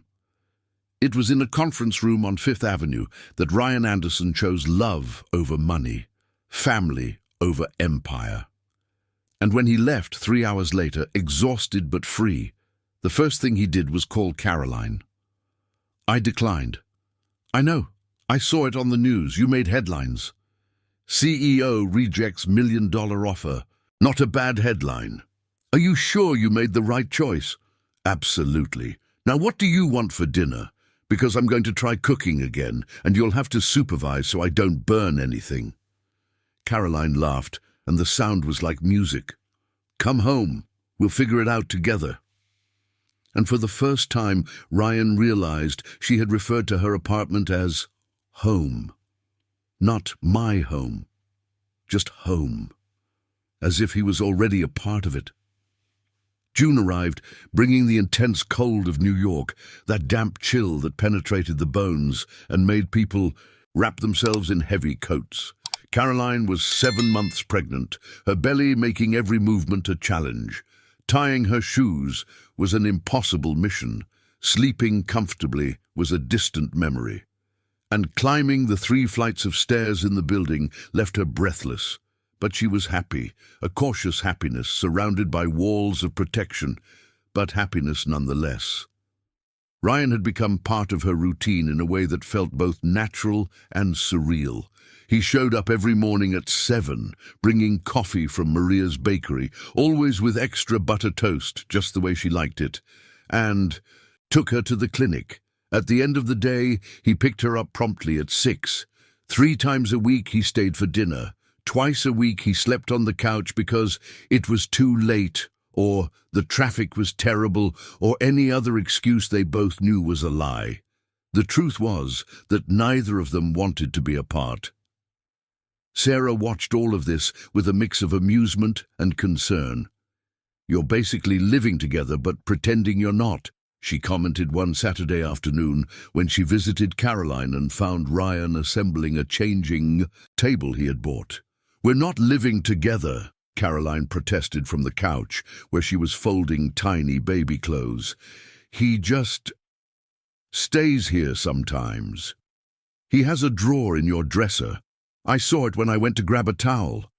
It's just a change of clothes for emergencies, and a toothbrush in the bathroom, and shaving products, and that ridiculous robe on the hook by the door." Ryan appeared from the kitchen, drying his hands on a dish towel. "The robe isn't ridiculous. It's comfortable." "It's hot pink with flamingos on it," Sarah pointed out. "Where did you buy that?" "In the kids' section. It was a gift from Silvana. She has questionable taste."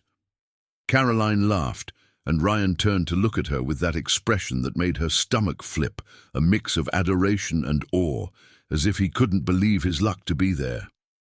"What's wrong?" Caroline asked, suddenly self-conscious. "Nothing. You look beautiful." "I feel huge, swollen, with varicose veins on my legs and stretch marks on my belly." "You're carrying the baby. You're perfect." The near slip didn't go unnoticed. "My baby." Ryan had almost said, "my daughter." Sarah noticed too, and made a hasty excuse to leave, leaving the two alone.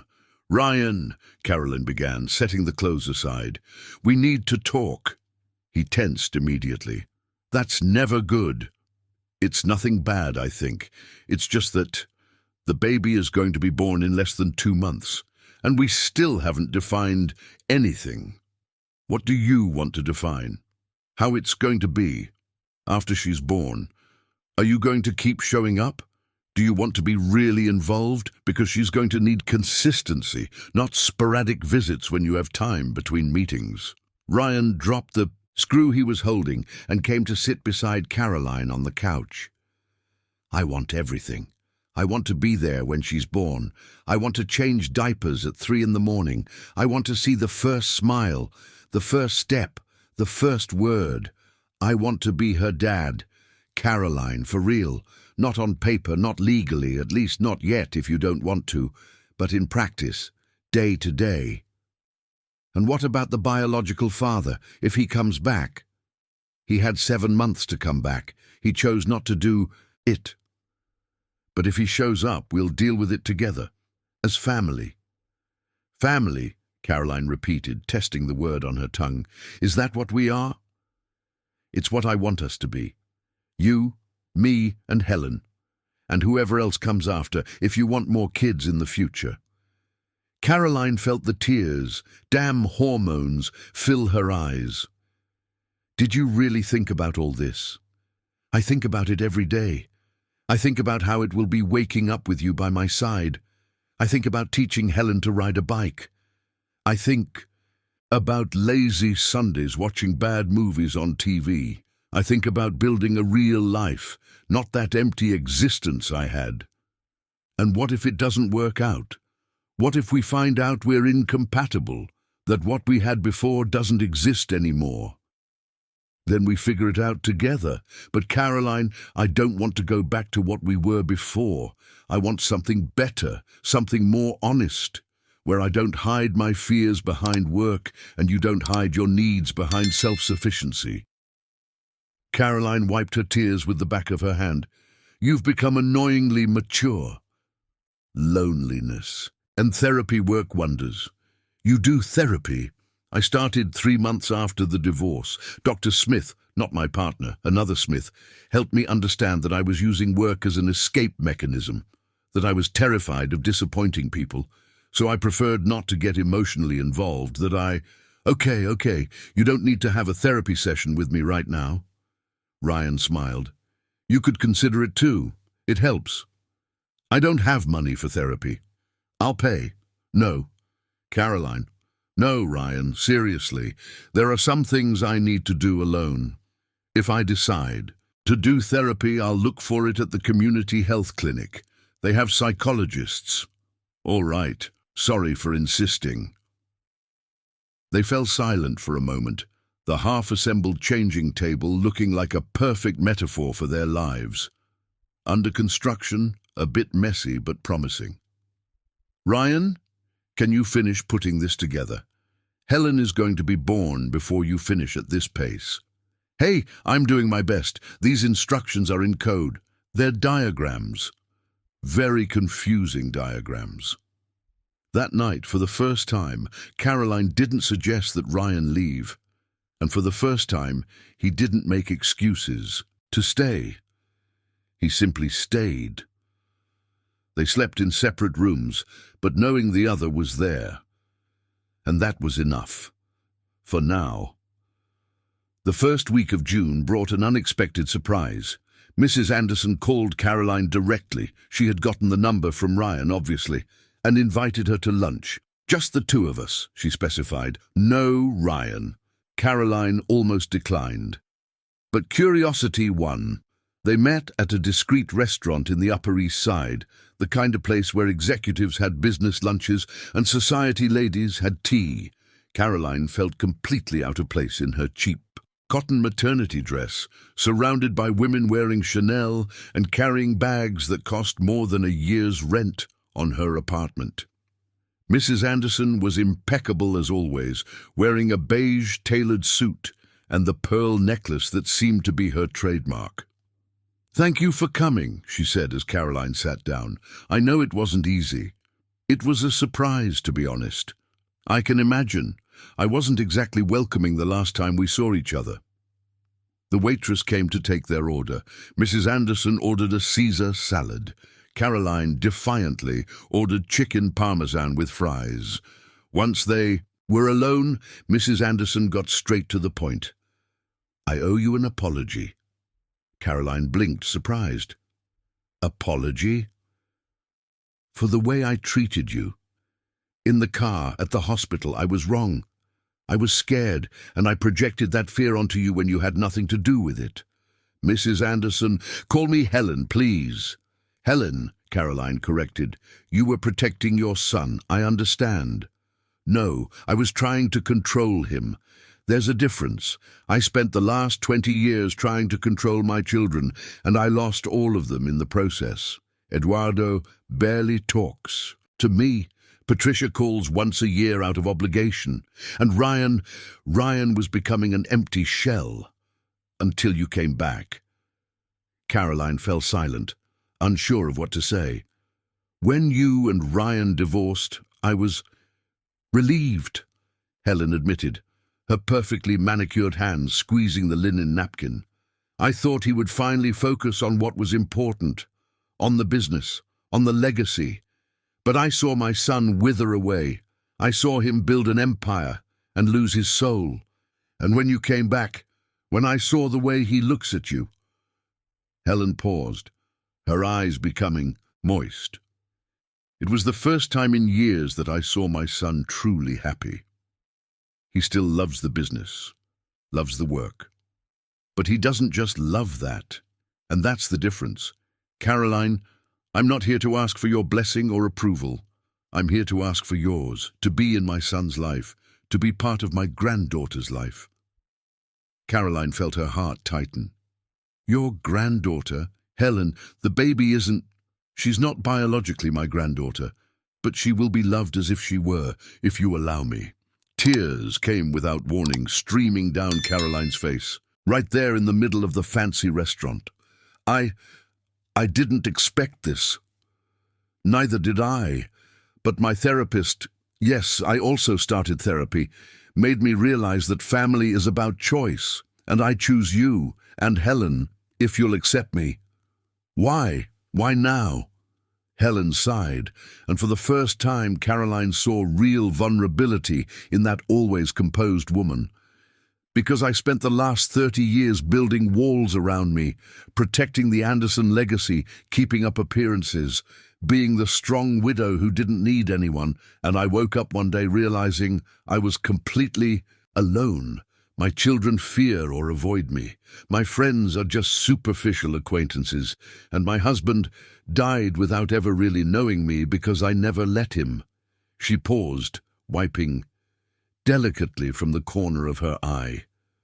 I don't want to die like this, alone in a huge house, surrounded by expensive furniture and empty memories. The food arrived, but neither of them touched their plates. I don't know how to do this, Caroline admitted. I've never had a mother-in-law. I barely had a mother. I don't know how to have a real family. Neither do I. But we can learn together, if you're willing. Caroline looked at the woman who had frightened her so much and saw something she hadn't seen before, a lonely person desperately trying to fix the mistakes of the past. I'm willing, but there are conditions. What conditions? No trying to change me, no judging my choices, no pressuring Ryan to go back to being the workaholic he was, and most importantly, no trying to control how I raise Helen. Helen nodded, a small smile touching her lips. I accept all the conditions, and I add one of my own. Let me know when I'm being too controlling. I'm still learning to let go. They finally ate, the conversation flowing more easily. Helen shared about her own pregnancy, about how she had Ryan at 23 and had no idea what she was doing, about sleepless nights, fears, doubts. Being a mom is terrifying, she said. You're literally shaping a human being, and there's no instruction manual. That doesn't help my anxiety. It wasn't meant to help. It was meant to make you feel less alone, because you're not. You have Ryan, you have your friend Sarah, and now you have me if you want. When they left the restaurant, Helen surprised Caroline with a hug. It wasn't a quick, performative society hug. It was a real, tight hug from someone desperately trying to connect. Thank you, Helen whispered, for giving my son a second chance, and for giving me one too. Caroline returned home, still processing the lunch. Ryan was there, as always, this time trying to bake a cake. How was it? He asked anxiously as she walked in. Surreal. Your mom hugged me. She what? And cried and apologized, and I think we gained a grandmother for Helen. Ryan dropped the mixing bowl, which had suspicious lumps, and hugged Caroline so tightly she could barely breathe. I love you, he said against her hair. I love you for giving chances, for being generous, for stop talking and let me go before you break me in half. But she was smiling. And when Ryan released her, Caroline did something she had wanted to do for weeks. She kissed him. It wasn't a dramatic movie kiss. It was short, sweet, tasting of uncertainty and hope. but it was real. When they pulled away, Ryan was looking at her with wide eyes. "What was that? A kiss? Did you forget what it's like?" "No, just..." "Why?" "Because I wanted to, because you're here, because you stay, because I love you too, idiot, even while trying very hard not to love." Ryan let out a strangled laugh, half cry, half joy. "Say that again." "That you're an idiot?" "The other part. I love you." "Again!" "I'm not going to keep repeating this all day. One last time. Ryan, please." Caroline sighed, but she was smiling. "I love you. Now get back to the kitchen before that cake burns too." "The cake!" Ryan ran. "To the oven." And Caroline watched, her hand on her belly where Helen was kicking excitedly. "Your family is crazy," she whispered to her belly, "but I think it's ours now." And for the first time in years, Caroline allowed hope to bloom fully in her chest, unafraid of being disappointed, because some risks were worth taking, and Ryan was definitely worth it. July arrived, bringing the peak of New York's winter. Caroline was 8 months pregnant, huge as a house, with swollen ankles and back pain that no pillow could alleviate. Dr. Smith, her obstetrician from the community health clinic, had recommended that she stop working, but Caroline insisted on continuing until the very last possible week. "I need the money," she explained to Ryan for the 10th time that week. "I can help with the money." "I don't want your financial help. We've talked about this." "Caroline, you can barely climb stairs. How are you going to work?" "There's an elevator in the clinic. That breaks down once a week. Then I'll use the stairs, slowly." Ryan ran his hands through his hair, frustrated. They had been having the same discussion for days, and neither of them was giving in. "You're the most stubborn person I know. And you're the most overprotective person. We're even." But on Tuesday of the second week of July, the discussion became irrelevant.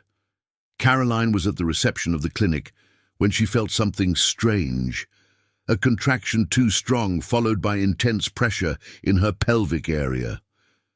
"Carla," she called the veterinary assistant, I think I need to sit." She couldn't finish the sentence. Her legs gave out, and if it weren't for Carla holding her arm, she would have fallen to the floor. "Caroline, what's happening?" "I don't know. Pain. A lot of pain." Dr. Smith came running from the office. "Call the ambulance service, now." The next minutes were a blur. Caroline was lying on the cold floor of the reception, Carla holding her hand, Dr. Smith talking on the phone, and the pain coming in increasingly intense waves. "The ambulance is going to take 20 minutes because of traffic," Dr. Smith announced, pale. "We don't have 20 minutes." "Call Ryan," Caroline whispered between contractions. "Please." Carla grabbed Caroline's phone and dialed. Ryan answered on the first ring. "Caroline, are you okay?" "This is Carla. From the clinic. Caroline is having contractions, strong ones. The ambulance is going to take a while and..." She didn't need to finish. Ryan hung up. 8 minutes later, Caroline knew because she was counting every second between contractions. Ryan burst through the clinic door like a hurricane. He had come from an important meeting, was without a jacket, with his tie crooked and hair messy. "I'm here," he said, kneeling beside Caroline. "I'm here, love. Everything will be all right. Emma, it's too early. There are 4 weeks left. Premature babies are born healthy all the time. She'll be fine. You will be fine." Ryan picked her up, literally lifted Caroline, 8 months pregnant, as if she weighed nothing, and carried her to the Mercedes parked on the sidewalk with the hazard lights on. "Springfield Hospital, now," he told the driver he had called in a hurry. The ride was a nightmare. Caroline lay in the back seat, her head on Ryan's lap, as he ran his fingers through her hair, repeating like a mantra, "Breathe. I'm here. You can do this." They arrived at the hospital at 2:15 in the afternoon. A medical team was already waiting. Ryan had called ahead, and Caroline was immediately taken to the delivery room.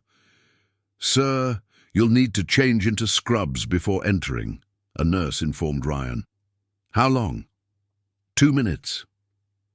Those were the longest 2 minutes of his life. When he finally entered the delivery room, wearing green scrubs and a mask, he found Caroline connected to various monitors, her eyes wide with fear. "Ryan, I'm here." He took her hand and squeezed it tightly. "I'm not leaving." Dr. Sarah Johnson, the on-call obstetrician, was a black woman in her mid-40s with long braids tied up in a bun and a calm demeanor that inspired confidence. "Caroline, you are 4 centimeters dilated. Labor has already started, and there's no stopping it. We're going to have to deliver today." "But it's too early," Caroline cried. 36 weeks isn't ideal, but it's within the safe zone. We have an excellent neonatal ICU here. Your baby will receive all the necessary care." The next few hours were the most intense of Caroline's life. The pain was unbearable, coming in waves that made her want to die. Ryan was by her side the entire time, holding her hand even when she squeezed it so hard that his fingers turned white. "Breathe with me," he said. "Inhale, exhale. That's it, just like that." "I hate you," Caroline grunted during a particularly strong contraction. "I hate you, and I hate all men, and—" "I know. You can hate me. I'm here anyway." At 6:43 in the evening, after 4 hours of active labor, Dr. Sarah announced, "It's time. On the next contraction, you're going to push." "I can't. I'm too tired." "You can do it," Ryan said, his voice firm yet gentle. "You're the strongest person I know. You can do anything, even this." Caroline looked at him, saw the absolute faith in his eyes, and found strength she didn't know she had. The first push was weak, the second stronger. On the third, she screamed so loudly she imagined the entire hospital could hear. "The head is crowning," Dr. Sarah announced. "One more, Caroline. One more big push." Caroline gave it everything she had, gripping Ryan's hand so tightly she was sure she had broken some of his bones. But he didn't complain, just kept whispering encouragement in her ear. And then, at 7:16 on a cold Tuesday evening in July, Emma was born. Her cry filled the room, a shrill, indignant sound, perfectly healthy. Caroline collapsed against the pillows, exhausted beyond words. "She's a beautiful girl," Dr. Sarah announced, placing the tiny baby on Caroline's chest. 2 kilograms and 600 grams, a bit small, but all vital signs are good. Caroline looked at the little red, wrinkled creature in her arms and felt something break inside her chest. All defenses, all fears, everything crumbled in a tsunami of love so intense she could hardly breathe. "Hi, Emma," she whispered, tears flowing freely. "Hi, my love. Finally, you're here." Ryan was beside her, looking at the baby with an expression of complete awe. Tears streamed down his face as he made no effort to hide them. "She's perfect," he said, his voice choked. "Absolutely perfect." "Do you want to hold her?" Caroline offered. Ryan looked at her, surprised. "I can. You're her dad in every way that matters. Of course you can." With trembling hands, Ryan held Emma for the first time. The baby was so small she fit easily in his forearms. She had stopped crying and was looking at him with huge, dark eyes, as if trying to figure out who this giant holding her was. "Hi, little one," Ryan whispered. I am Ryan, and I promise I will be here for you, always, in victories and defeats. When you fall and scrape your knee, when someone breaks your heart, when you get your first job or go to college, I will be here, I promise." Caroline watched the scene through tears, her heart so full it felt like it would burst. But the magic of the moment was interrupted by a nurse. "We need to take the baby to the neonatal ICU. Just as a precaution, since she's premature. Nothing serious, but we want to monitor her for the first 24 hours. Panic crossed Caroline's face. But she's fine. She's crying, breathing, and she'll continue to be fine. But it's protocol for babies born before 37 weeks. You can visit her in 2 hours.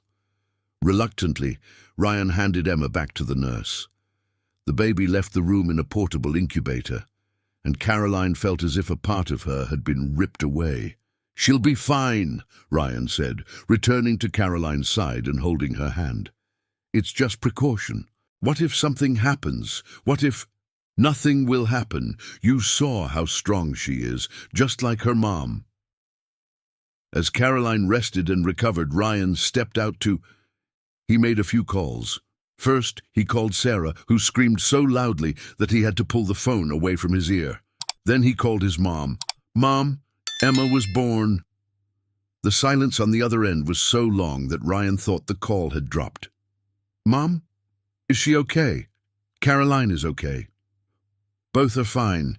Emma is in the neonatal ICU for precaution, but the doctors said it's just protocol. I'm on my way." "Mom, you don't have to—" "I am on my way."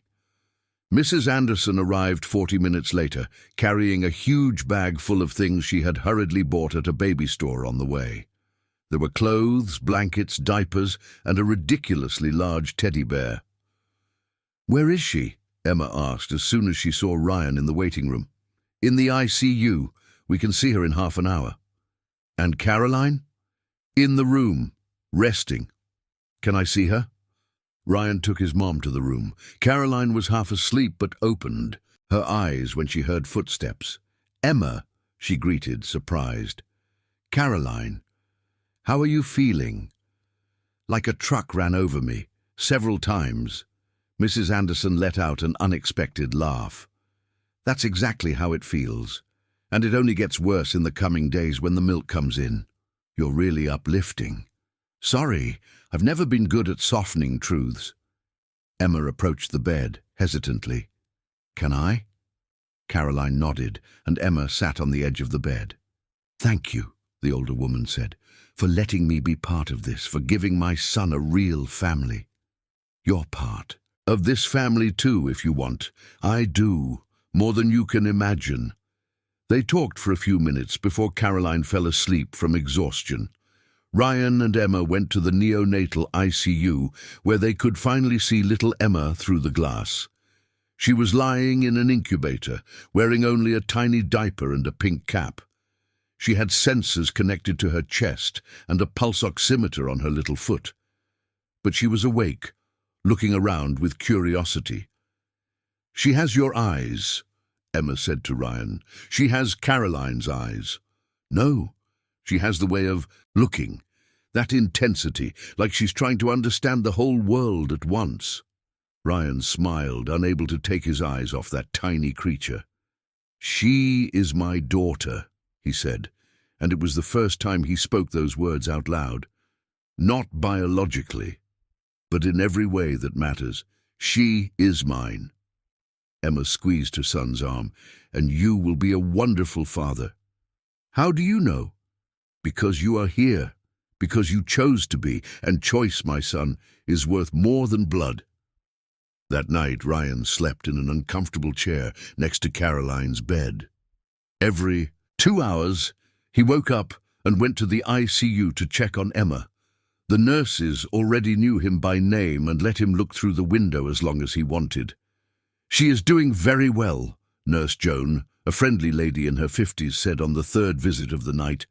"She'll probably be able to leave the ICU tomorrow and go to the room with her mum." "Really?" "Really. She's a fighter. She's already breastfeeding well, doesn't need respiratory support.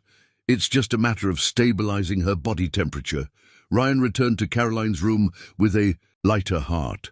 She was awake, looking out the window at the sleeping New York outside. "Can't sleep?" he asked. "My breasts are leaking, my back hurts, and my daughter is in another room. So no, I can't sleep." Ryan sat on the bed next to her. "The nurse said Emma will probably be able to come here tomorrow. Tomorrow seems so far away." "I know." They sat in silence for a moment, side by side, watching the city outside. "Ryan," Caroline finally said. "Hmm? Thank you for being here, for holding my hand, for not passing out when I yelled. Those horrible things. You just called me an idiot and said you hated me. I've heard worse." "Really?" "Yes. Once you called me insensitive, selfish, and emotionally constipated, all in the same sentence."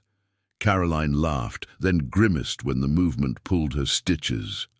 "Ouch! Don't make me laugh." "Sorry." Another silence. Then Caroline took Ryan's hand. "I love you, and I know I've said it before, but I need to say it again, because you deserve to hear it. You deserve to know that you are loved, that you are chosen, that you are enough." Ryan felt tears burning his eyes again. He had cried more in the last 12 hours than in the last 2 years. "I love you too, and I love Emma, and I will spend the rest of my life proving that to both of you. You don't need to prove anything. You just need to be here." "Then that's easy, because I don't want to be anywhere else." When the sun rose in New York that July Wednesday, painting the sky in shades of pink and orange, Ryan and Caroline were asleep together in the hospital bed, their fingers intertwined. And in the neonatal ICU, 3 floors down, Emma slept peacefully in her incubator, unaware that she had just united a family that had been broken, and that she had 2 parents who would love her unconditionally, forever. December arrived, bringing the sweltering heat of New York and the promise of a new year. Emma was now 5 months old, a chubby and healthy baby who had inherited her mother's green eyes and a strong personality that kept Caroline and Ryan awake most nights. Life had changed completely in the past months, in ways Caroline could never have imagined that March morning when she sent the wrong message. Ryan hadn't returned to his apartment on Fifth Avenue. Officially, he was still paying the condo fees. "Just for precaution," he said, but all his clothes, his books, his ridiculously expensive toothbrush, everything was in Caroline's apartment. They had looked for a bigger place, but Caroline insisted. As she waited, she explained, "I want to make sure this is real before making permanent changes. Caroline, I literally change diapers at 3 in the morning. I sing Barney songs in a cartoon voice. I let you see me cry while watching Inside Out. How much more real do you want it to be? Just a little more time." But that Saturday afternoon in December, while they were preparing for Emma's first trip to Central Park, Caroline realized she didn't need more time. She had everything she needed to know. Ryan was trying to get Emma into the stroller, a process that should take 2 minutes but always took him 10 because he insisted on checking 5 times if the straps were secure enough. He wore a faded New York Jets t-shirt, denim shorts, and flip-flops. His hair was messy because Emma had pulled it in the morning. While he was trying to feed her, he looked absolutely ordinary, absolutely imperfect, and absolutely perfect at the same time. "Done!" Ryan announced triumphantly when he finally managed to secure all the clips. "Let's go, little one. Your first adventure in the park." Emma babbled something that suspiciously sounded like a complaint, but she was smiling, that toothless grin that melted any resistance. Central Park was crowded, as it always was on December weekends. Families were picnicking, children were running after kites, couples were holding hands, and vendors were offering coconut water and popsicles. The sun was strong, but a pleasant breeze made the heat bearable. They found a grassy area under the shade of a huge jacaranda tree. Ryan spread out a blanket, one he had specifically bought for this occasion, and Caroline took Emma out of the stroller, settling the baby in her lap. "Look, Emma," Caroline said, pointing to a girl flying a kite. "A kite! One day we'll fly one too." "But only when she's at least 6 years old," Ryan added, "and with a helmet and knee pads and elbow pads." "Ryan, it's a kite, not skydiving. Kids get hurt with kites all the time. I read about it." "You read too much. You can't read too much when it comes to our daughter's safety." Our daughter, Caroline repeated, feeling her heart tighten in a good way. Ryan had started calling her that naturally in recent months, and every time it sounded like a promise. They watched Emma explore the grass, touching the leaves with tiny fingers, putting everything in her mouth like all babies do. Ryan was hyper-vigilant, ready to intercept anything dangerous she might try to eat. "You need to relax," Caroline said. "She's fine. There are ants here. What if she's allergic? Ryan. And that dog over there isn't on a leash. What if it runs toward us?" "Ryan," he sighed, running his hands through his hair. "Sorry, I just worry." "I know, and it's sweet, but you're going to have a heart attack before Emma turns one if you keep this up." Ryan lay back on the grass, watching the clouds pass. "You know what's funny? A year ago, I was at a corporate gala, wearing a $1,000 tuxedo, drinking $200 champagne, talking about mergers and acquisitions, and I was completely numb. I felt nothing. And now I'm lying on the grass of a public park with a stain of banana puree on my shirt, smelling like diaper cream, and I've never been happier in my life." Caroline lay down beside him, Emma between them, looking up at the blue sky through the tree leaves. "Sometimes I still can't believe this is happening," she admitted, "that you're here, that we got it right this time." "Do you still doubt?" "Sometimes, in the middle of the night, when I wake up and you're there, softly snoring with Emma sleeping on your chest because you just wanted to calm her down for a minute. I get scared that I'll wake up and find out it was all a dream." Ryan turned on his side to face her. "It's not a dream, it's real as messy and imperfect can be. And I'm not going anywhere, Caroline. How many times do I need to say this? 1,000 more, at least. Then give me 70 years and I'll repeat it every day." Caroline laughed, but there were tears in her eyes. "Do you really want to spend 70 years with me? 70 years of dirty diapers and sleepless nights and bills to pay, and arguments about who forgot to buy milk? I want 80 if you can stand me that long." Emma chose that moment to burp loudly, making both parents laugh. "See, even Emma agrees," Ryan said. They stayed in the park until the sun began to set, painting the sky in shades of orange and pink. Other families started to leave, and the park became quieter, more intimate. "Ryan," Caroline said as they were packing up. "Do you remember when you asked me if I regretted it? Opening that message that night?" "I remember. I lied when I said I wasn't sure. The truth is, that wrong message was the best thing that ever happened to me, because it brought you back. It brought us back, and it gave us this." She gestured to Emma, who was almost asleep in the stroller. "A real family." Ryan stopped what he was doing and looked at Caroline with that intensity that always took her breath away. "Marry me." Caroline froze. "What?" "Marry me. Again. The right way this time. Not because it's expected or because it's convenient, but because I love you and want to spend the rest of my life proving it every day. Ryan, we were already married. It didn't work because we were different people. But now I know what really matters, and it's you and Emma and the family we're building together. I don't know what to say. Say yes, or say you'll think about it, or say, ask me again in 6 months. Just don't say no." Carol looked at the man who had broken her heart 2 years ago and who was now rebuilding it, piece by piece, day after day.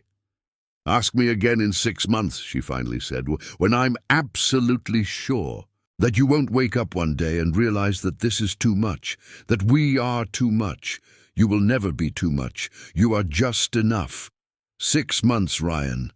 Give me 6 months to fully believe that. Okay, 6 months. But know that I will ask you again, and I will keep asking until you say yes." Conceited. Hopeful. They returned home in comfortable silence, Emma asleep in the baby carrier in the back seat. When Ryan parked in front of the building in Brooklyn, Carol realized that she naturally called that place home now, not my apartment or where I live. Home. Because it was where Ryan and Emma were. That night, after putting Emma to sleep, a process that took 45 minutes and 3 frustrating attempts, Carol and Ryan sat on the worn-out sofa in the living room. The television was on some movie that neither of them was really watching. "Ryan?" Carol said, her head resting on his shoulder. "Thank you." "For what?" "For not giving up. When I was being difficult, when I put up all those barriers, when I tested you in every possible way. You could have given up, but you didn't. Because you are worth it. You both are worth it. Even when I was pregnant and emotional and impossible. Especially then." Carol was quiet for a moment, then said something she had been holding on to for weeks. "I was scared, so scared. Scared that if I let you in completely, you would leave again, like my dad, like Rodrigo, like everyone always does. I'm not everyone, and I'm not going anywhere.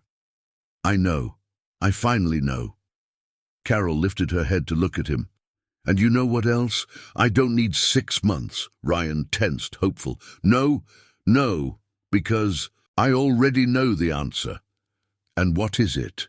Carol smiled, that smile that Ryan loved more than anything in the world. "Ask me again." Ryan didn't hesitate. He took her hands, looking directly into her green eyes that sparkled with tears and joy. "Caroline Miller, will you marry me, again, forever this time, knowing that I will burn dinners and wake up grumpy and sometimes work too much? Knowing that I'm imperfect and sometimes an idiot, but always, always will love you more than anything?" "Yes," Carol said, tears finally falling. "Yes, I accept, because you also accept me. With all my imperfections, my stubbornness, my need to do everything alone, my fears, and because I love you, and because this is our second chance, and we won't waste it." Ryan kissed her then, and it was different from the kisses when they were young. This one had weight. It had history. It had a promise of the future.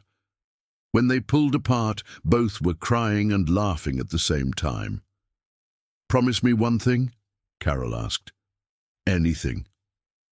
"When life gets hard, and it will get hard because life always does, promise that we will talk, that you won't hide your fears behind work, and I won't hide my needs behind pride. I promise. And you promise that when I forget, when I fall back into old habits, you will give me a nudge?"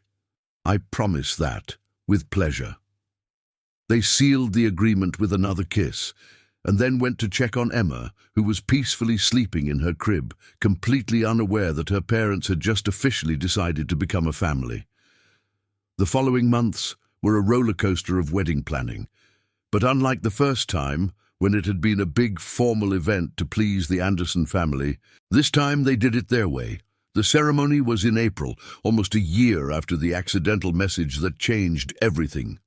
It was at the same beach in Cape May where they had married the first time, but this time with only 20 people.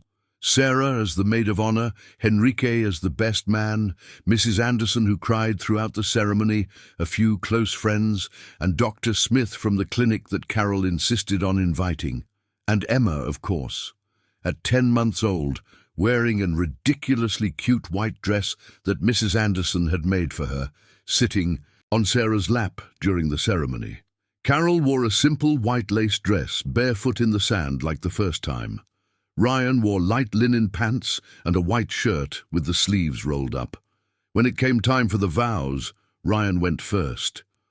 "Carol, 2 years ago, I made the biggest mistake of my life by letting you go. I chose numbers and meetings and the approval of strangers over the love of my life. But you, with your impossible generosity, gave me a second chance. You let me into your life, into your family. You let me be Emma's dad, and today I promise to choose you every day, on the bad mornings and the worst nights, when you are annoying and when I am impossible. I choose you. always. Carol was crying so much that she could barely speak, but forced the words out. Ryan, you taught me that it is possible to rebuild something broken and make it even stronger. That family is not about perfection. It's about choice. You choose to be here, even at 3 in the morning when Emma is crying and I'm a wreck, even when I'm stubborn and difficult, and I choose you too. I choose your hugs that fix bad days. I choose your disastrous attempts at cooking. I choose the way you look at Emma as if she is the greatest miracle in the world. I choose you today and always. When the officiant said, "You may kiss the bride," Ryan pulled Carol into a tight embrace and whispered in her ear, "Thank you for believing in us. Thank you for making it worth believing." The party was right on the sand, with an improvised barbecue grill, music playing from portable speakers, and everyone dancing barefoot. Emma stayed, awake for 2 hours past her usual bedtime, fascinated by the lights and music, before finally dozing off in Ryan's lap. "She's going to have a wedding hangover tomorrow," Sarah joked, already on her 3rd glass of wine. "We all will," Caroline replied, but she was smiling. When the sun set and the guests began to leave, Caroline, Ryan, and Emma were left alone on the beach, sitting on the still, warm sand of the day, watching the stars start to appear. "You know what's crazy?" Caroline said. "If that message hadn't gone to the wrong person, if autocorrect hadn't selected your name, none of this would have happened." "It wasn't a mistake," Ryan said. "It was fate. You don't believe in fate." "I do now." Emma stirred in her sleep, snuggling closer against Ryan's chest, and he gently kissed the top of her head. "Do you think she'll remember this day?" Caroline asked. "No, but we will. And we'll tell her. About how we almost lost each other, about how we found our way back, about how she completed us in a way we never imagined." "That sounds like a movie script." "Our whole life feels like a movie script. I'm not complaining." They stayed on the beach until Emma woke up, hungry and cranky, and Caroline had to nurse her right there, sitting on the sand in her wedding dress and all. "This is definitely not a movie," Caroline laughed as Emma nursed noisily. "No movie bride nurses on the beach 2 hours after the wedding." "Our story is better than any movie," Ryan said, "because it's real. Complicated, messy, imperfect, but completely real." And that was true. There was no fairy tale ending where everything magically resolved. In the months that followed, they still fought. There were still nights when Ryan worked too late and Caroline got frustrated. There were still moments when Caroline's insecurities resurfaced and she needed reassurance. But they talked. They did couples therapy every Tuesday with Dr. Sarah Johnson. They had an agreement. No important discussions after 10 at night because they were always too tired to be rational. Ryan drastically reduced his workload. He hired a co-CEO to share responsibilities and started working only 40 hours a week, something unthinkable 2 years ago. The company continued growing, but sustainably. Caroline went back to studying. She enrolled in an online business management course because she had decided she wanted to open her own veterinary clinic one day. Ryan fully supported her, even taking care of Emma alone on the nights when Caroline had virtual classes. Mrs. Anderson became the most dedicated grandmother New York had ever seen. She showed up every Thursday for Grandmother's Day, taking Emma out for outings and giving Caroline and Ryan a break. She was trying, with variable success, to be less controlling and more emotionally present. Eduardo, Ryan's brother, finally returned from Bali to meet his niece.